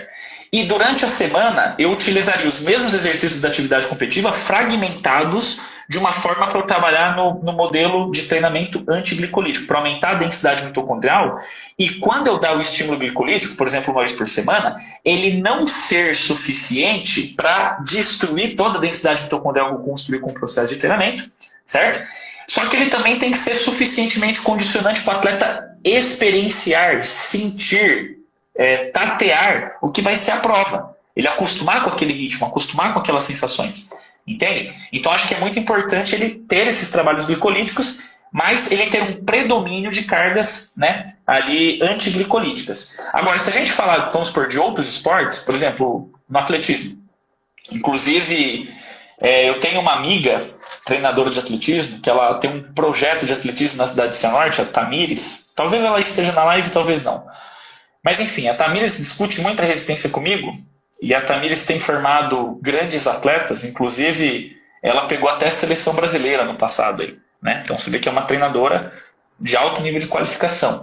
E a Tamires adora essas coisas, né? Falo para ela, ela fica pirada comigo, tá sempre querendo saber mais e tal. E o que acontece? A gente usa muito os trabalhos antiglicolíticos para os atletas de atletismo aqui, lá de Cianorte, perdão, que é em Cianorte que ela mora. E a molecada de Cianorte teve um crescimento a nível estadual no Paraná muito grande. sabe? Cianorte é uma cidadezinha de 80 mil habitantes. E aí você pega os atletas de Cianorte, são todos de Cianorte, não tem nenhum atleta contratado de fora, nenhum atleta pronto, todas as famílias que formou. Ela usa o método antiglicolítico um pouco antes das competições. E ela chega no campeonato estadual e ela luta contra as grandes cidades do Paraná, né, Maringá, Londrina, Curitiba, e ela atropela todo mundo.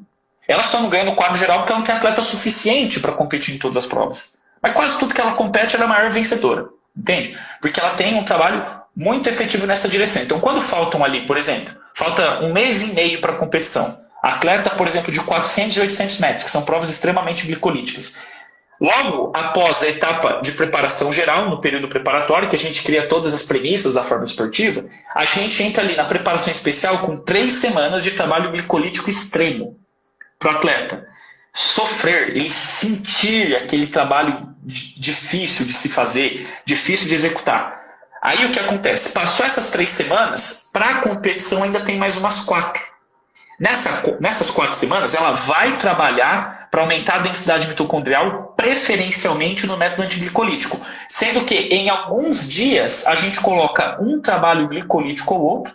Ó, Tamires entrou, ó. Tamires, eu estou falando de você. Apareceu, ó, Tami Atle entrou. Para mim, não sei se aparece para você, mas para mim aqui apareceu. Então o que acontece? Você coloca ali 1 mês antes da competição, muito trabalho antiglicolítico, certo? Muito trabalho sem acidez, para aumentar a densidade mitocondrial do corredor, até porque o corredor é o cara que mais sofre com o trabalho em acidez, porque tem o estresse mecânico, eu tinha explicado, que é um fator negativo. E aí, nesse 1 mês aí, o que acontece? O cara ele vai colocar ali trabalhos glicolíticos e de vez em quando ele coloca um trabalho glicolítico para manter o ritmo do atleta em sentir o trabalho glicolítico e, paralelamente a isso, um trabalho glicolítico de vez em quando é bom. Porque esse trabalho glicolítico que vai ativar a via da mTOR, ele vai ajudar o quê?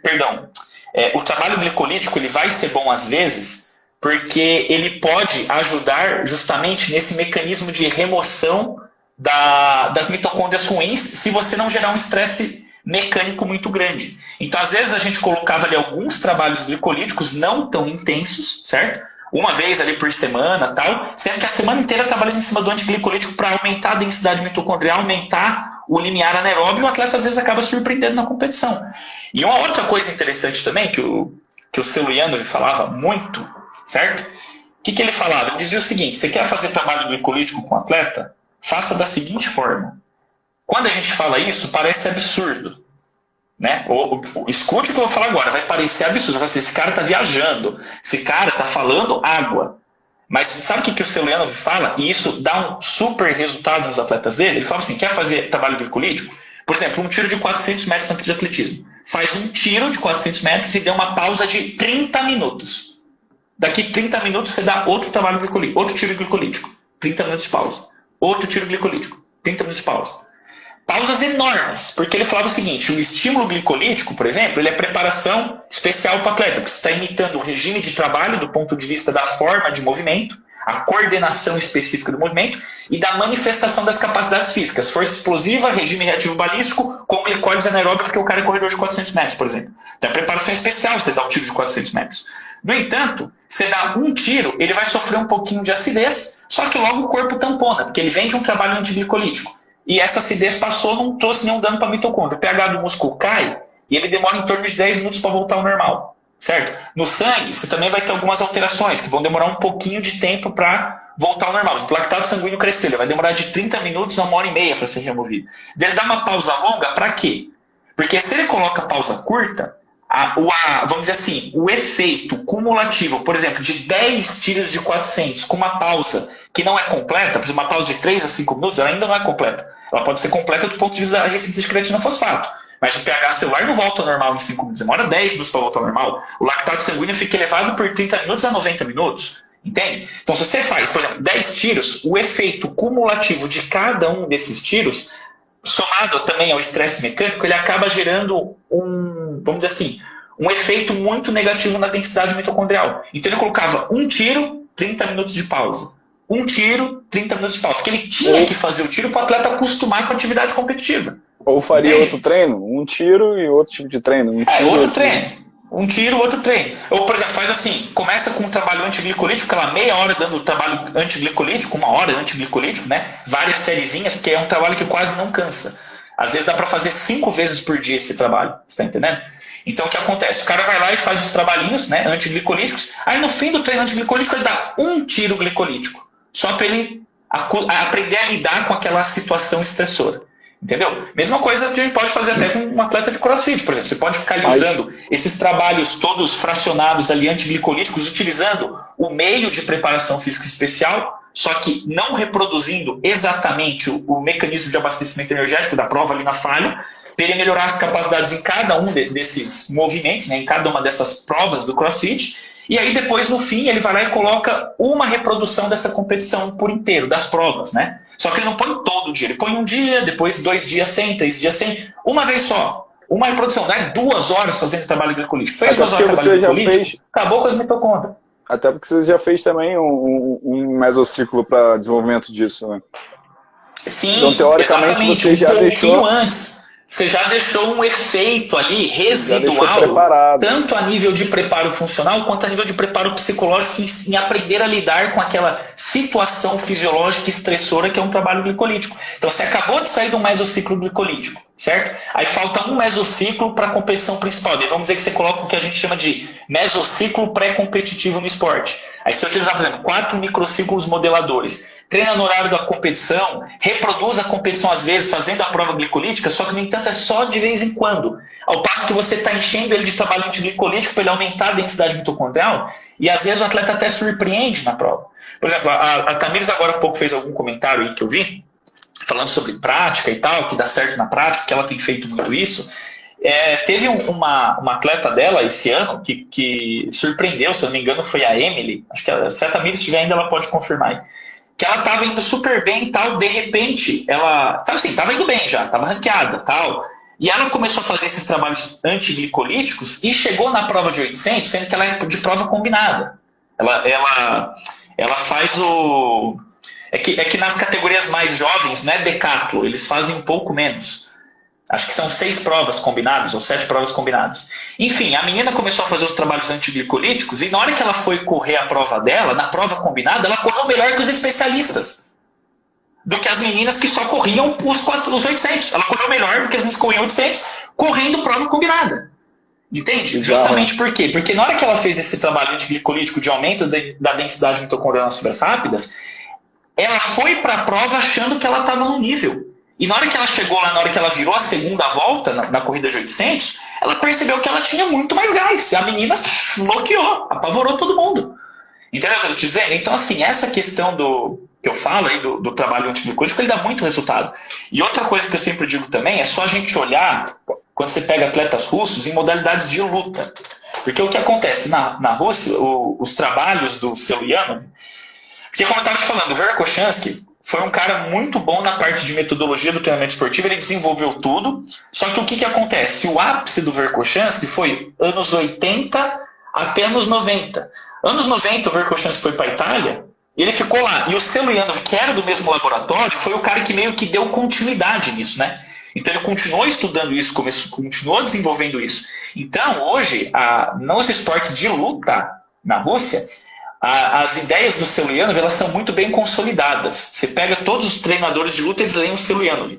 Cara, você olha os atletas da Rússia de judô, os atletas de MMA, os caras de luta olímpica, eles são incansáveis. Eles são os atletas que têm o melhor preparo físico visivelmente. Russo tem chance contra japonês no judô, porque os japoneses não aguentam o ritmo alucinante dos russos.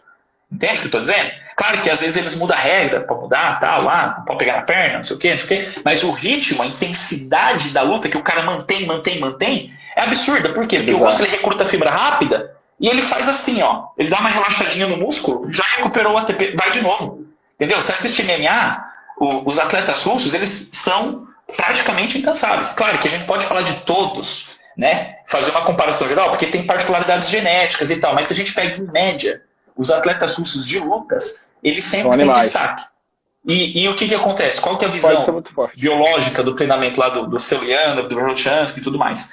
Você hipertrofia as fibras musculares, só que eles usam muito aquele método isotomo, que eu já discuti com você, que é para hipertrofiar as fibras lentas. As fibras lentas, como eu disse lá na live anterior, elas dão o rendimento do primeiro limiar.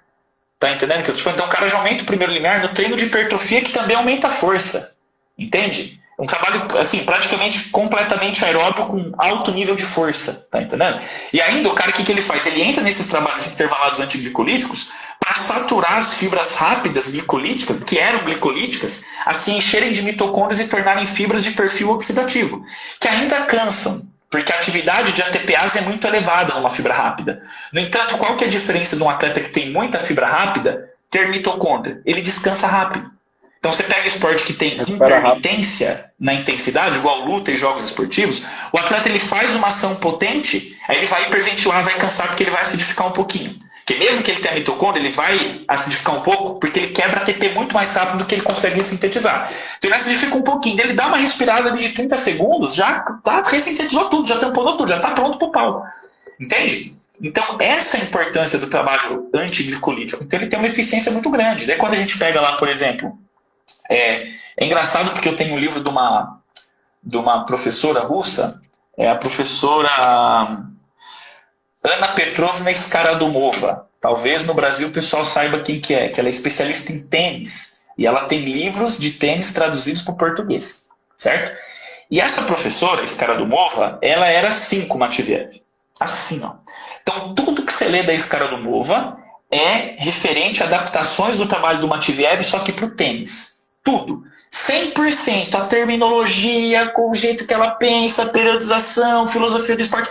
Tudo. 100% Matveev. Só que a Skaradumova, no livro dela, ela tem um livro, só que desse não tem em português, é só em russo, que chama O Controle da Preparação Esportiva em Jogos Esportivos. Daí ela pega tudo, futebol, basquete, tênis, e ela escreve um livro com outro autor que é especialista em futebol. Certo? E aí o que acontece? Nesse livro ela mostra, num momento lá, que ela faz uma citação do trabalho do Selianov, que ela falou assim, pegou os tenistas, fizeram 15 dias de trabalho, aumentou o limiar anaeróbio de atletas, tipo, de nível médio para nível de maestria esportiva de atletas profissionais, em 15 dias. Então, por exemplo, o atleta estava no nível de resistência normal de um atleta de 20 anos, por exemplo. Aí, de repente, fez 15 dias da metodologia que o Selianov propõe e o nível de resistência deles, testado em laboratório, era igual ao superior dos atletas de elite, considerados como aqueles que eu falo para você que eles chamam de Master Sport Международной Nova Classe, quer dizer, mestre do esporte de classe internacional. Então, tipo assim, um nível absurdo de elevação de limiar. E aqui entra uma outra reflexão, que eu adoro fazer essas reflexões, porque eu gosto do Matveev, que você sabe. O negócio do Matveev, que é muito legal, que o Matveev fala o seguinte, que na ciência não existe conceito estável.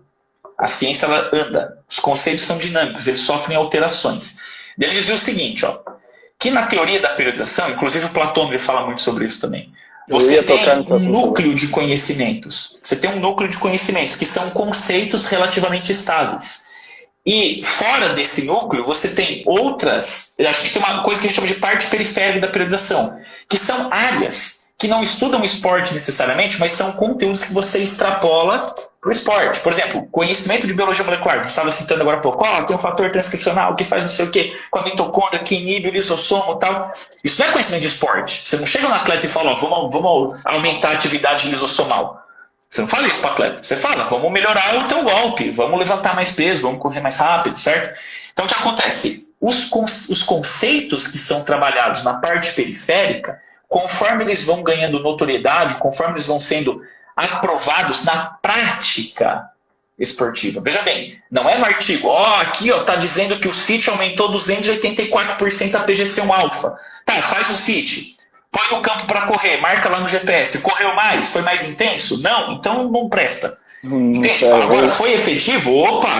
Vamos usar isso aqui. Estudar. Então esses conhecimentos eles vão sofrendo uma transição da parte periférica para a parte central. E aí que entra toda aquela discussão que a gente já fez em lives anteriores, que o Matveev tinha um pensamento, que o treinador tem que ter criatividade para resolver as tarefas do esporte, e a partir disso criar um conhecimento que fale sobre a própria atividade esportiva e sobre o próprio atleta.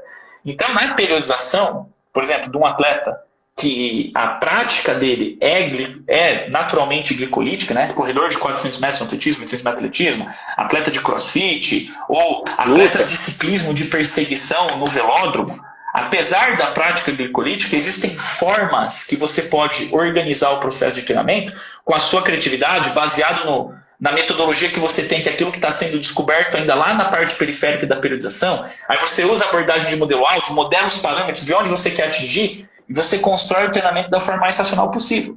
Por exemplo, isso que eu falei, faz uma semana no glicolítico, uma vez por semana no glicolítico, a semana inteira trabalho lático. Isso são formas de criatividade minha, no caso, porque eu que estou falando isso para vocês, não está escrito em livro nenhum, baseado em conhecimentos científicos que eu tenho, que eu estudei, certo? Eu vou lá e jogo isso na teoria da periodização, e eu testo, seguindo os princípios da periodização. E eu vejo o resultado disso. É isso que é importante para o esporte, entendeu? E não eu chegar aqui e falar assim para você, por exemplo, eu vejo, isso é muito comum na prática, assim. Então, os caras que eles acham que eles estão no céu, né? Me fala aí, como é que faz aí para construir mitocôndria? E se você não citar o fator transcricional, esse cara aí não sabe porra nenhuma. Porque eu sei que lá, quando vai ter a mitocôndria, tem uma MPK. Se o cara não sabe o que é MPK, para mim ele não sabe nada. Pô, às vezes o cara tem uma experiência enorme com treinamento, conhece todos os meios, conhece todos os métodos, experiência prática, entende? Então, por isso que eu digo que nós, treinadores, somos sistematizadores de conhecimento. A gente não é especialista em nada. A gente estuda de tudo um pouco para entender o todo e interrelacionar, sabe? Por isso que, outra coisa também que é filosofia do Matveev, né? Que ele falava que a ciência do esporte, ela usa na sua filosofia de pesquisa, que eu até citei naquele vídeo lá da diferença da ciência do leste europeu e da ciência do ocidente. Eles usam aquilo que eles chamam de abordagem sistêmica, que é enxergar o objeto de estudo como um todo, como um sistema, onde os elementos, né, eles podem até ser diferentes partes. Só que eles falam o seguinte, que a junção das partes não forma o todo. O que forma o todo é a inter-relação entre as partes. Você vai formar um atleta bom, não é juntando um psicólogo com um treinador de preparação física, com um cara especialista em biomecânica que entende da técnica, e de um treinador de futebol português que sabe de tática, e junta ali, vamos chegar num senso comum. Não vai chegar em senso comum. Porque o que você tem que entender é a inter-relação entre os fatores. Como o fator psicológico influencia na técnica. Como o fator bioquímico atrapalha na técnica e mexe com a confiança do atleta na hora que ele vai executar o próximo movimento.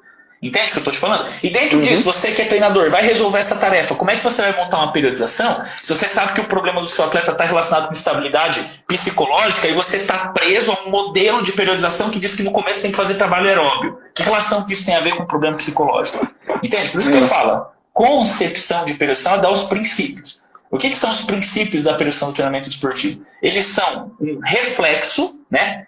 É um reflexo das leis existentes e objetivas que regem a formação da maestria esportiva. As leis de funcionamento do esporte, do organismo e tudo mais. Ou seja, é como a coisa acontece. Entendeu? Então, os princípios, eles revelam isso. Baseado nos princípios, você começa a montar sua periodização. E eu lembro que eu falei para você, periodização, dentro de uma concepção, por exemplo, eu trabalho segundo os conceitos do Matveev. Eu consigo, se eu treinar 100 atletas, montar 100 modelos diferentes de periodização. Sem nenhum deles descaracterizar a abordagem, o conceito de periodização, segundo, por exemplo, o professor Matveev, entende? Porque eu vou lá, vou colocar, por exemplo, se o cara está com um problema lá, igual eu citei agora há pouco, né, o problema da técnica. Ele tem um problema na técnica porque na hora que ele sofre acidez, que é um problema da densidade mitocondrial, essa acidez prejudica o ato motor e quando ele erra, um atleta que também tem problema psicológico, ele perde a confiança. Um exemplo, eu vou montar uma periodização, lá na minha etapa geral, o que eu vou começar a fazer? Um dos trabalhos, conversa com o psicólogo sobre confiança. Faz parte da preparação, é periodização da preparação. Preparação não é só treino. Preparação é treinamento, fatores complementares e atividade competitiva.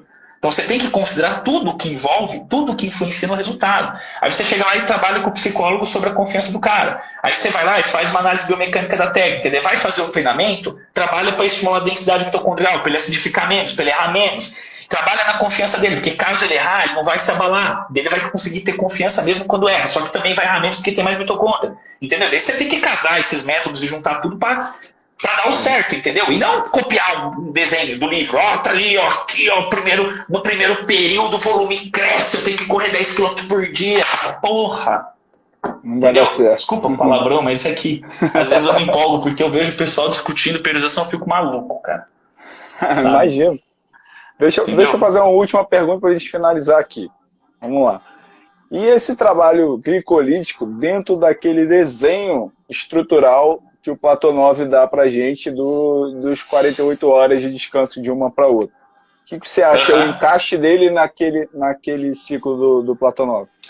Eu acho que ele encaixa bem, porque é o seguinte, ó, o que a gente tem que entender? Ali o Platonov, ele coloca no microciclo de treinamento, vamos dizer assim, um princípio, entre aspas, porque assim, eu falo princípio entre aspas porque esse princípio não existe na literatura, mas vamos chamar assim de princípio de interconexão de cargas, que seria a combinação e alternância otimizada das diferentes orientações de carga ao longo de um microciclo de treinamento, certo? Ao longo de uma semana. Então ele coloca o seguinte, ó, por exemplo, um trabalho alático com uma carga significativa, que vai gerar uma depressão, né? Lembra do efeito heterocrônico? Uma depressão dos sistemas funcionais que garantem a velocidade de deslocamento por 48 horas. Só que dali 24 horas ele está pronto para fazer um trabalho glicolítico, dali 6 horas ele está pronto para fazer um trabalho aeróbio. Aí dali 6 horas você faz um trabalho aeróbio de carga média, que no outro dia ele já está pronto para fazer aeróbio de novo. Aí no dia seguinte você vai fazer um trabalho glicolítico. Você fez esse trabalho glicolítico, vai diminuir a capacidade glicolítica. No fundo dessa recuperação glicolítica, está recuperando ainda daquele trabalho alático e o trabalho aeróbio já está pronto. Depois você vem com o trabalho aeróbio. Esse é o princípio, essa é a ideia. Só que o que acontece? O trabalho glicolítico no treinamento, ele tem uma função. Você está entendendo? Ele não é inútil. Igual eu falei, ó, o trabalho glicolítico não é bom para mitocôndria. Mas não quer dizer que ele seja um trabalho que absolutamente não deva ser usado. Ele não deve ser usado pensando em linear anaeróbio. Ele tem outras tarefas. É mais ou menos similar ao que eu comentei na live anterior do VO2 lá, que eu fiz, que eu até publiquei porque assim, eu postei a aula em si no YouTube. Só que eu respondi pergunta e está no meu IGTV. Teve um rapaz que me perguntou assim, quando é que o trabalho cíclico entraria no trabalho de um ciclista, né? Que a gente estava conversando que não precisava fazer trabalho para o coração do atleta. Eu falei, entra sempre, porque o cara tem que acostumar com o pedal, tem que trabalhar a tática de distribuição de energia na prova, tem que acostumar com várias questões que só o trabalho cíclico vai dar para ele. Só que você não pode achar que o trabalho cíclico vai dar linear anaeróbio, não viaja. Então são coisas distintas, entendeu? Mesma coisa o trabalho glicolítico, ele não vai te dar densidade mitocondrial. No entanto, o trabalho glicolítico, ele é um trabalho extremamente útil para a força muscular provinda, não dos mecanismos de coordenação neuromuscular, que nem o treinamento de força especial, mas provinda da hipertrofia. Porque o que acontece? Você faz, por exemplo, um tiro de 400 metros. Cara, um tiro de 300 ou 400 metros, uma pista de atletismo brutal mesmo, você fazer ali ele entre 40 segundos e 1 minuto. Não sei se você já teve essa experiência ruim, que dói, cara. Fazer um tiro de 400 metros por 1 minuto dói. Vou te contar fazer um tiro desse numa pista de atletismo... Oi? Pode falar, depois eu conto o segredo. Tá, daqui a pouco você me conta o segredo. Então, quando você faz um tiro de 300 ou 400 metros em intensidade máxima, além de ser um trabalho muito glicolítico, além de acumular muitos íons de hidrogênio, ainda tem o estresse mecânico. Então, a condição, vamos dizer assim, bioquímica e mecânica que se cria dentro do músculo é muito próxima de um treino de musculação até a falha. Então, o que acontece? Um treinamento glicolítico ele é extremamente útil para a hipertrofia específica do músculo. Entende? Então, é um trabalho muito bom. Só que você tem que saber para que ele serve. Você vai colocar um trabalho de hipertrofia quando você está perto da competição? Não tem lógica. Quando você está perto da competição, você tem que manter a hipertrofia, melhorar a coordenação neuromuscular e encher o músculo de mitocôndria. E aí trabalhar a parte tática, melhorar o componente psicológico, melhorar o gesto esportivo. Entendeu? Aí você está apto, entendeu? Porque você está com todos os sistemas funcionais do organismo trabalhando de forma integrada e racional. Porque não adianta você ter um coração enorme que tem um débito cardíaco poderosíssimo. Eu travei aqui na língua, né? Um débito cardíaco muito poderoso, por exemplo, 40 litros de sangue por minuto de débito cardíaco. Não adianta você ter um débito cardíaco desse se 50% da tua fibra for oxidativa, daí quando você chega a 50% do que seria o teu entre aspas, VO2 máximo, que aquele VO2 do exercício, já está acima do limiar e o coração vai a 200 BPM. Ele vai a 200, não é porque você está mandando aquela quantidade de oxigênio referente aos 40 litros de débito cardíaco, que a gente calculou lá no no desenho do futebol lá deu mais de 6 litros de oxigênio, que daria mais de 80 mililitros por quilograma por minuto. Não é porque você está exigindo tudo aquilo, porque o teu coração está tamponando. Então não adianta você, tipo, o coração não tampona, na verdade, né? O sistema respiratório vai estar tamponando. Né? Então o coração tem que fazer o sangue circular logo para ele passar pelo pulmão para você tamponar. Para quê? Entende o que eu estou te falando? Daí o coração é enorme, mas o músculo é uma porcaria. Você está entendendo o que eu estou te falando? E também não adianta você ter um músculo extremamente oxidativo, ou seja, rico em fibras oxidativas, um coração gigante, que tem um débito cardíaco bem poderoso, um sangue cheio de hemoglobina. Imagina lá, se você tem 150 gramas de hemoglobina por litro de sangue, daí você vai treinar na altitude, fica lá 4 semanas, lá 3.000 metros e volta com 170 gramas de hemoglobina por litro de sangue. Não adianta nada você ter esses parâmetros e você ter uma coordenação neuromuscular e uma flexibilidade ruim, que quando você vai fazer um movimento de passada na corrida, no atletismo, quando você vai correr rápido, a influência de ativação recíproca do músculo antagônico que está sendo alongado, além das suas possibilidades de estar sofrendo reflexo de estiramento, está destruindo a tua economia de energia. Entende o que eu estou te falando? Então você tem que imaginar, criar um modelo teórico do que é o atleta perfeito para aquilo que ele vai fazer, e você tem que dar uma sequência de... Veja bem, quando eu falo sequência, não quer dizer que o treinamento ele divide em tarefas, certo? As tarefas resolvem todas ao mesmo tempo, de forma paralela, com predomínio, certo? O predomínio você trabalha em sequência. Por exemplo, aqui vamos dar uma ênfase maior na hipertrofia, certo? Aí, aqui a gente vai dar uma ênfase maior na regulação da coordenação neuromuscular. Então, são componentes diferentes para aumentar a força, certo? Só que quando você está no neuromuscular, você não deixa de trabalhar hipertrofia, você só trabalha menos do que você trabalhou antes. E quando você está na hipertrofia, você também trabalha força máxima, força explosiva, só que você trabalha um pouco menos em relação à hipertrofia. Então, você estabelece uma sequência, vamos dizer assim, de uma forma que leva em consideração uma certa hierarquia de importância na adaptação dos processos adaptativos. Não tem como eu colocar, por exemplo, o trabalho preferencial de hipertrofia perto de uma competição que existe resistência, porque o trabalho de hipertrofia a gente já sabe que vai ser ruim para a densidade mitocondrial. Aí você vai falar assim para mim, pô, mas para um cara de resistência, de hipertrofia nunca. Claro que precisa. Porque se você faz um trabalho, por exemplo, igual do Celiano, o antiglicolítico ou do Vercochance, você satura o músculo de mitocôndria. Depois que você saturou o músculo de mitocôndria, ele vai atingir o platô do rendimento. Ele não vai melhorar mais, porque não tem mais para onde surgir mitocôndria. O que esse cara vai ter que fazer? Ele vai ter que sair da forma desportiva, novamente o conceito do Matveev, né? Fase de estabelecimento, manutenção e perda temporária da forma esportiva. Vai ter que perder a forma desportiva, porque ele vai fazer treinamento de hipertrofia que faz mal para a mitocôndria. Só que quando ele faz o trabalho de hipertrofia, ele aumenta a quantidade de miofibrilas. E cada miofibrila, quando você está com treino bem, quando você está com o músculo bem treinado, ela tem uma camada de mitocôndria. Então, quanto mais miofibrila, mais espaço você tem para novas mitocôndrias. Então, mais miofibrila, mais força. Mais força, segundo a lei de Newton, maior aceleração, maior velocidade. Mais mitocôndria, você abastece esse trabalho de alta intensidade por tempo prolongado.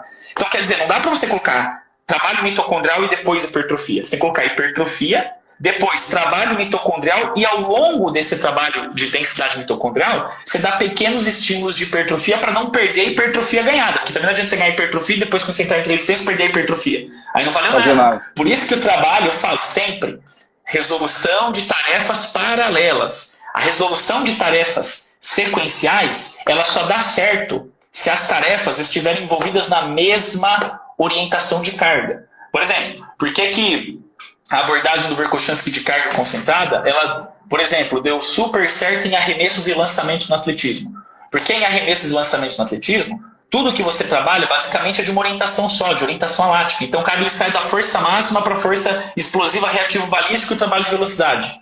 Então todos os treinos eles são aláticos, então ele consegue, e todos eles dependem de coordenação neuromuscular. Apesar de uma hora usar mais peso, mais velocidade, menos velocidade, mas então ele consegue fazer uma resolução sequencial. Tá entendendo? Agora, envolver orientações de carga diferentes, você tem que envolver hipertrofia, você tem que envolver mitocôndria, coordenação neuromuscular e propriedade elástica. Se você tentar resolver sequencial, dificulta.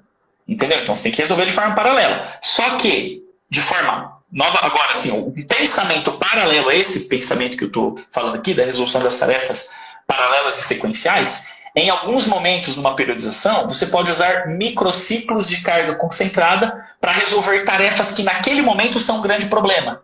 Entende? Então, às vezes, você pode usar bloco, só que você tem que ser racional no que você vai fazer, entendeu? Você tem que analisar. O grande problema é aquilo que a gente já falou nas outras lives, né, cara? A galera acha que a concepção é fechada. Não, eu sou cargas concentradas, eu vou fazer cargas concentradas. Eu sou carga distribuída de Matveev, eu vou fazer Matveev. e não faz sentido nenhum, né? Como você está falando aí, a gente precisa saber de todas as coisas e saber o melhor momento de aplicar cada um deles. Esse é o grande X da questão. E esse é o grande X da questão. Você tem que ter um conjunto de conhecimentos que você aplica na hora certa. Cara, igual um engenheiro, por exemplo. Você pega um engenheiro, cara. Você chama o cara lá para fazer uma perícia lá num prédio. Ele vai olhar o prédio, ele vai olhar as vigas, ele vai calcular o quanto de peso que aguenta aqui, ó, aquele concreto ali tá rachado, vai mostrar ali a armadura, pô, esse prédio aqui vai cair. Ele analisa cada caso, ele não tem um pensamento fechado, quadrado, ó, toda casa tem que ter 75 metros quadrados. Não! Ele vai construir diferentes casas com diferentes parâmetros, ou seja, ele utiliza as ferramentas que ele tem de acordo com as necessidades, por exemplo, de um cliente, na hora que ele vai montar uma planta, um engenheiro, por exemplo, um engenheiro civil.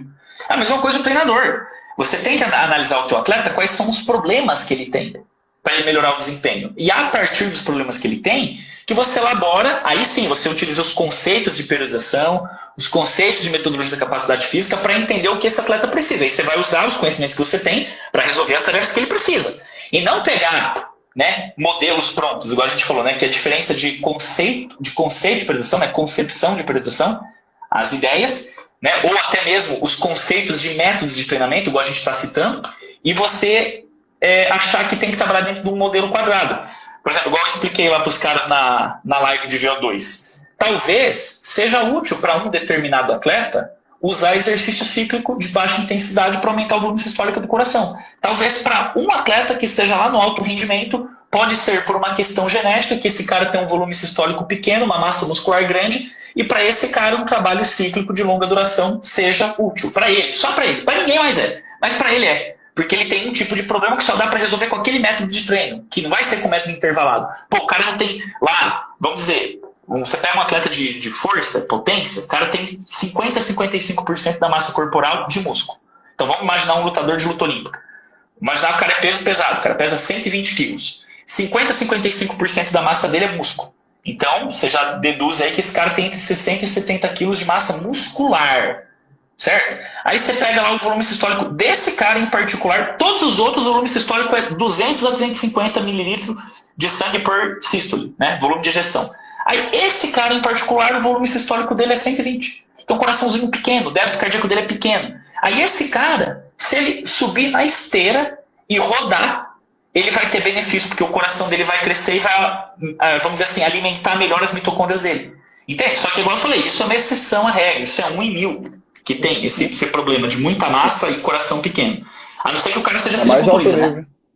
Você vê, fisiculturista, teoricamente, é que assim, que fisiculturista ele não precisa manifestar resistência, né? O fisiculturista ele se apresenta mostrando músculo. Mas imagina que um fisiculturista, ele fala assim, do nada, ele sai da academia do nada e fala assim, ó, é o seguinte, eu quero treinar para jogar bola com uns amigos lá da infância. Eu quero participar de um jogo beneficente lá e eu quero jogar bem. Só que eu não vou deixar de ser fisiculturista. Eu tenho 1 mês para treinar. O cara é fisiculturista, o cara pesa 150 quilos. Esse cara tem problema na questão do consumo de oxigênio e do tamanho do coração. Esse cara vai ter que treinar para aumentar o volume sistólico do coração. Só ele. Porque ele tem muita massa muscular e pouco coração, entendeu? Aí você pega os outros atletas, todos têm coração enorme e pouca massa muscular em relação ao coração. É igual o ex-atleta, cara. Pega aí, ó. Talvez aqui na live tenha aí pessoas que tenham mais de 40 anos de idade, 40, 45 anos de idade, 50 anos de idade, que são ex-jogadores de futebol, ex-atletas de atletismo. Você pega esse cara, ele está parado, faz 10 anos que ele não faz exercício. A massa muscular dele é pequena, já atrofiou, porque ele não treina mais. O cara vai jogar bola, a frequência cardíaca dele não passa de 150, mesmo quando ele está acima do limiar, porque o coração dele é enorme, porque o coração ele tem uma capacidade assim de perda depois do treinamento pequena. Você pega ex-atleta, ele ainda tem coração grande. Ele diminui um pouco em relação a quando era atleta, mas mesmo depois que ele aposenta, ele continua com coração de atleta, coração grandão.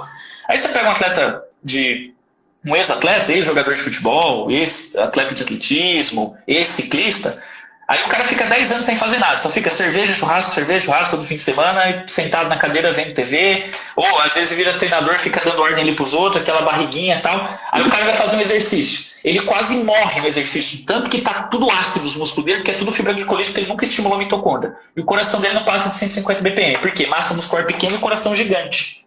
Entende? Questão contrária ao fisiculturista, que tem um coração pequeno para uma massa muscular gigante. Entende? Então, eu falo, Daí você fala, se eu fosse treinar um fisiculturista para jogar bola, eu teria que usar um exercício cíclico de baixa intensidade na esteira, que não seria intermitente, como o futebol, não seria intervalado para botar mitocôndria em fibra rápida, que seria o específico do futebol, não utilizaria os movimentos técnicos do futebol, porque eu não usaria a reprodução do jogo de futebol, porque ia gerar hipertrofia no miocárdio, ao invés de aumentar o volume sistólico, e esse cara ia se beneficiar. Por quê? Porque eu estou analisando quais são os problemas dele, estou criando métodos, que eu tenho conhecimento científico para isso, que estão em correspondência com os defeitos e qualidades dele, entendeu? E aí entra várias outras questões problemáticas, né, que você pode até ler no livro do Platão. O Platão faz uma reflexão legal sobre isso. Quando a gente vai utilizar as estratégias de modelagem do esporte, por exemplo, tem problemas também na modelagem, porque às vezes você modela, vamos dizer o seguinte, você pega lá 2 atletas que correm 200 metros no atletismo, os dois têm o mesmo resultado. Eu vou dar assim, pegar um exemplo clássico, né? O Bolt e o cara lá, que era o antigo recordista dos 200, americano lá, que corria com a bunda empinada, Esqueci o nome dele também. Os caras chamavam ele de pato, pô. O Johnson, não é não? Johnson, exatamente. Aí o Johnson correu para 19,32. Aí o Bolt foi lá e correu 19,30. Só que assim, tudo bem que é recorde, porque foi 2 décimos de diferença, mas cá entre nós, é praticamente o mesmo tempo. Certo? Praticamente o mesmo tempo. O Bolt é recordista no 100. E o Johnson era recordista nos 400. Então observe o seguinte, que o desempenho dos 200 metros no Bolt se dá mais pelo pico de velocidade, com uma queda no final. E já o Johnson se dá por uma manutenção de uma velocidade um pouco menor do que a do pico do Bolt. Entende? Eu estou falando de 2 atletas que têm o mesmo resultado. Um consegue o resultado às custas da alta velocidade de deslocamento e outro consegue o resultado às custas da manutenção de uma velocidade quase igual à máxima do outro. E eles conseguem o mesmo resultado. Aí na hora que você faz a modelagem, você fala assim, estou analisando aqui o Johnson, ele poderia melhorar mais a velocidade. Entende? Aí eu estou analisando o Bolt e falo, o Bolt poderia melhorar mais a resistência. Porque o Bolt ele cai um pouco no final. Então se melhorar a resistência do Bolt, manter a velocidade que ele corre 100 metros para correr 200, vai correr para 18. Um exemplo, né? Aí, se você começa a trabalhar a resistência do Bolt, porque esse é o ponto fraco dele, você piora a velocidade, que é o ponto forte dele. Tá entendendo como que o esporte ele exige sempre análise, e às vezes a gente fica preso a falar o treinamento com querobel é melhor para as cadeias musculares do que o treinamento de LPO. E daí a gente fica discutindo, por exemplo, um método. Para falar da preparação de um atleta, que envolve 1000 situações extremamente complexas que você tem que interrelacionar e resolver aquele pepino. Entende o que eu tô te falando? Então, por isso que eu falo, treinamento desportivo, cara, é lindo. É assim, ó. É lindo. E é ciência, prática e sistematização. Eu sempre falo, treinador bom é treinador que sistematiza. Treinador que não conversa sobre psicologia, não é treinador. Treinador que não conversa de bioquímica, não é treinador. Ele pode não saber profundamente. Entenda? Eu não estou dizendo que o cara tem que manjar de bioquímica, que é um negócio difícil pra caramba. Ou que tem que manjar de biologia molecular, que é um negócio difícil pra caramba. Mas ele não tem que recusar. Quando você conversa com um treinador que recusa determinadas áreas, não, isso aí eu não quero saber. Um treinador fraco. É ignorante. Entendeu? É ignorância. O treinador bom, ele pode até ter limitação em cada uma das áreas que ele estuda. Mas ele tem ali, ele busca o conhecimento em todas para formar um todo. Porque o objetivo do treinador é fazer o quê? Melhorar o atleta no esporte. O objetivo do treinador, por exemplo, às vezes eu vejo assim, o pessoal, principalmente a galera que é muito focada só na parte, por exemplo, de treinamento de força. O cara fala assim, eu estudo, manjo tudo de força e tal, vou treinar um atleta. Ele só está preocupado com os parâmetros de força do atleta. Cara, qual é a necessidade, por exemplo, de eu pegar um jogador de futebol e eu aumentar a força dele? Aí alguém vai falar assim pra mim, não, Cassidora, tem todo o fundamento. Quanto maior a força, maior a velocidade de deslocamento. Se o cara corre mais rápido, pode ser que ele chegue antes na bola, pode ser que ele antecipe, pode ser que ele mude de direção. Só que se você não der estímulos correspondentes na parte tática, ele não vai nem conseguir assimilar isso. Daí você ganhou força, agachou com 200 quilos e o passe está uma porcaria. Então, quer dizer, o que adiantou, entendeu? Então, o que importa é a relação ótima entre os componentes. Porque o que importa no esporte é o resultado esportivo que você vai atingir. E o resultado é o produto da relação desses componentes. Por isso que tudo isso que a gente fala São coisas importantes. Treinamento antiglicolítico, extremamente importante. Treinamento cíclico para o aumento do coração, extremamente importante. Periodizar, extremamente importante. Entender como é que funciona os regimes de trabalho muscular, reativo balístico, explosivo isométrico, extremamente importante. Saber o que é uma carga concentrada, extremamente importante. O microciclo de choque, o microciclo ordinário, o microciclo modelador, o microciclo operativo, as particularidades, a teoria da adaptação. Aqui você dá os estímulos, você tem o momento que você tem a adaptação aguda, aumenta a frequência cardíaca, libera hormônio, hiperventila, sua, aí passa 2, 3 horas, entra na fase transitória, produz RNA mensageiro, começa a síntese de proteína, fica 15 dias para sintetizar proteína. Nesse fundo, você dá outros estímulos de outras cargas para fazer a célula ter todos os componentes bem organizados. Entende o que eu falo? Então o treinador ele tem que pensar nisso. Aí ele pensa racionalmente, entendeu? Aí ele monta uma periodização, entendeu? Aí você fala em periodização do treinamento, sabe? Aí a gente chega no final de mais uma live falando de tudo que é treinamento. Mas é porque é o seguinte, sabe por quê? Mas sabe por quê, Diego? Que a gente termina a live falando de tudo um pouco? Porque os assuntos, você pega assim, o treinamento glicolítico, ele tem uma aplicação que termina na aplicação de outro método que serve para complementar ele, ou que vem antes dele. Você tá entendendo? Uhum. Ele termina o assunto, ele chega num ponto que a gente tem que limitar para falar de periodização. Quando que eu vou usar esse método? Entende o que eu tô te falando? Uhum. Então não tem como você falar do método isolado e não falar da periodização. Sabe? Igual, tipo assim, eu já tô cansado assim, de ver artigo, de eu pegar artigo assim, começar a ler e falar, isso aqui é uma bosta. Artigo bom, assim, revista boa, tal. Daí o cara chega e escreve assim, por exemplo, 10 pessoas treinadas, né? Com 5 anos de experiência, fizeram 3 séries de 10 no leg press com 80%, outro fez 2 séries de B7 e tal, não sei o que, o outro grupo e tal, aí dá o resultado, esse método não é mais eficiente que o outro. Daí não analisa o nível de desempenho do atleta, não avalia as particularidades genéticas, não avalia o que é bom nele, o que é fraco nele, se ele é um ectomorfo, se ele é um mesomorfo, se ele é um endomorfo, de que modalidade esportiva que ele é, não analisa nada. Esse método aqui é melhor, esse método aqui é pior. Lembra que eu falei que cada atleta e dentro do perfil de um atleta, dependendo do nível que ele está, ele responde diferente para carga de treino. A ciência já mostrou isso. Você pega lá o cara que é mestre do esporte de classe internacional, ele responde de um jeito ao método de choque. Aí você pega o que é mestre do esporte, ele já responde de outro. E isso da mesma modalidade. Pessoas que têm as mesmas particularidades morfológicas, as mesmas particularidades genéticas, têm o mesmo perfil psicológico, elas respondem de forma diferente simplesmente pelo fato de ter diferentes níveis de treinamento. Aí imagina outras populações de atletas de outras modalidades, pessoas não atletas.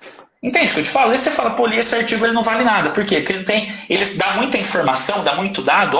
Fulano melhorou tanto com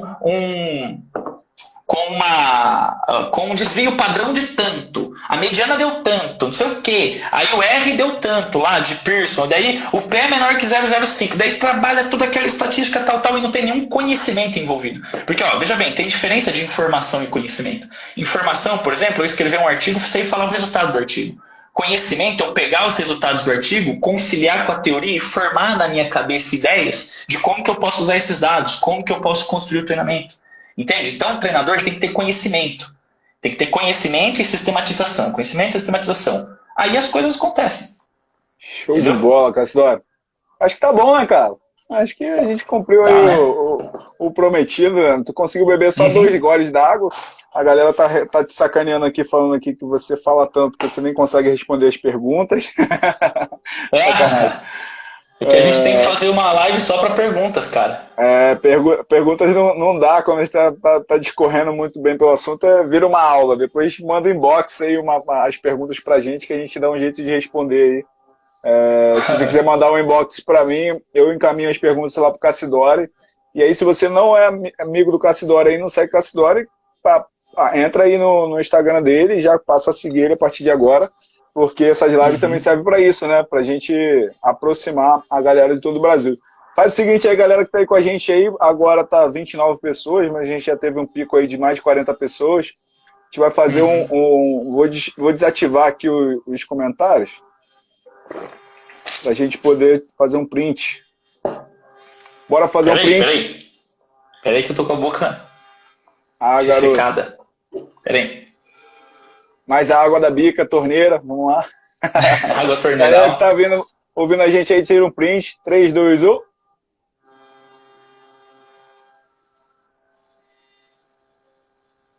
Valeu, galera. Aí marca a gente lá no Instagram, marca no Story lá, publica lá, dá essa moral pra gente. E, Cassidori, mais uma vez, muito obrigado, cara. Foi uma live que foi sensacional. A gente conseguiu, através do tema do treinamento anticolítico, entrar em todos os aspectos de uma programação de treinamento. Fomos do início ao fim. E isso é enriquecedor sempre. Tenho certeza que todas as pessoas que estavam aí com a gente curtiram demais. E com certeza ficou aqui um monte de pedido aí, quero outra, faz outra, faz outra, faz outra, porque é apaixonante mesmo. E aí eu te agradeço mais uma vez. E suas últimas palavras. Bom, primeiramente quem agradece sou eu, né? Porque você me deu essas oportunidades aí de estar falando aí para um público maior, né? Porque eu não tenho muito seguidor e tal e tudo mais. O pessoal nem me conhece. Mas aí uma coisa que eu também queria falar, tomara, né? Tomara. Mas uma coisa que eu queria falar pro pessoal que está assistindo a live aí também, eu peço desculpas porque eu acelero na fala, porque eu dou todo esse monte de informação, porque eu não gosto de deixar, como que o pessoal fala? Faltando. Eu não gosto de dar ponto sem nó, entendeu? Se eu falo que o negócio não presta, ou se o negócio presta, eu explico por que presta, ou por que não presta, ou por que não presta em determinado momento, mas presta em outro. Entende? Então eu não gosto de falar e deixar no ar, sabe? Então às vezes eu explico, falo. E o que acontece? São temas muito complexos, muito cheios de informações, e para a gente discutir assim, para responder pergunta e tudo mais, a gente precisa de um espaço só para ver pergunta. Porque se a gente está falando sobre o assunto, não dá, não tem como. Entendeu? Estou ali no meio de um raciocínio ali, falando de um processo bioquímico. Se eu parar ele para ver alguém que perguntou, e se eu correr 10 quilômetros? Entendeu? É igual aula, né? Basicamente, você para um momento para fazer as perguntas. Se você quebrar o raciocínio, fica difícil ensinar. É isso aí, meu querido. Eu faço uma live lá com uns amigos na Rússia, às vezes de fim de semana. Lá no meu canal, às vezes, vocês olham lá, tem uns vídeos lá em russo lá que eu faço com uns malucos lá. Os caras tudo gigante da hipertrofia. Só discute hipertrofia com os caras. Depois a gente faz um esquema. Vou te perturbar aí no WhatsApp depois, não hoje, né? Claro, amanhã ou outro dia, sobre alguns pontos aí que a gente tocou aí que eu não fiz mais perguntas para não mudar muito o assunto. Mas eu vou te perturbar de novo aí no WhatsApp. Não, pode perturbar, fica à vontade. Aí eu tava dizendo, né, que lá na Rússia a gente faz umas lives e os caras fazem a live direto no YouTube, né? E aí a gente monta uma live assim, tipo, em 4, 5 pessoas, é bem democrática, assim, cada um fala um pouco, fala um tempo e tal, e o pessoal fica ali no chat conversando, mas raramente ali a gente olha o chat, sabe? A gente fica conversando ali entre nós sobre o tema, ele tem uma programação, entendeu? Aí às vezes, depois de 2, 3 lives, os caras fazem uma live só de perguntas. Aí os caras vão lá e perguntam as coisas pra gente, entendeu? Senão então tem isso também. É isso, é organização.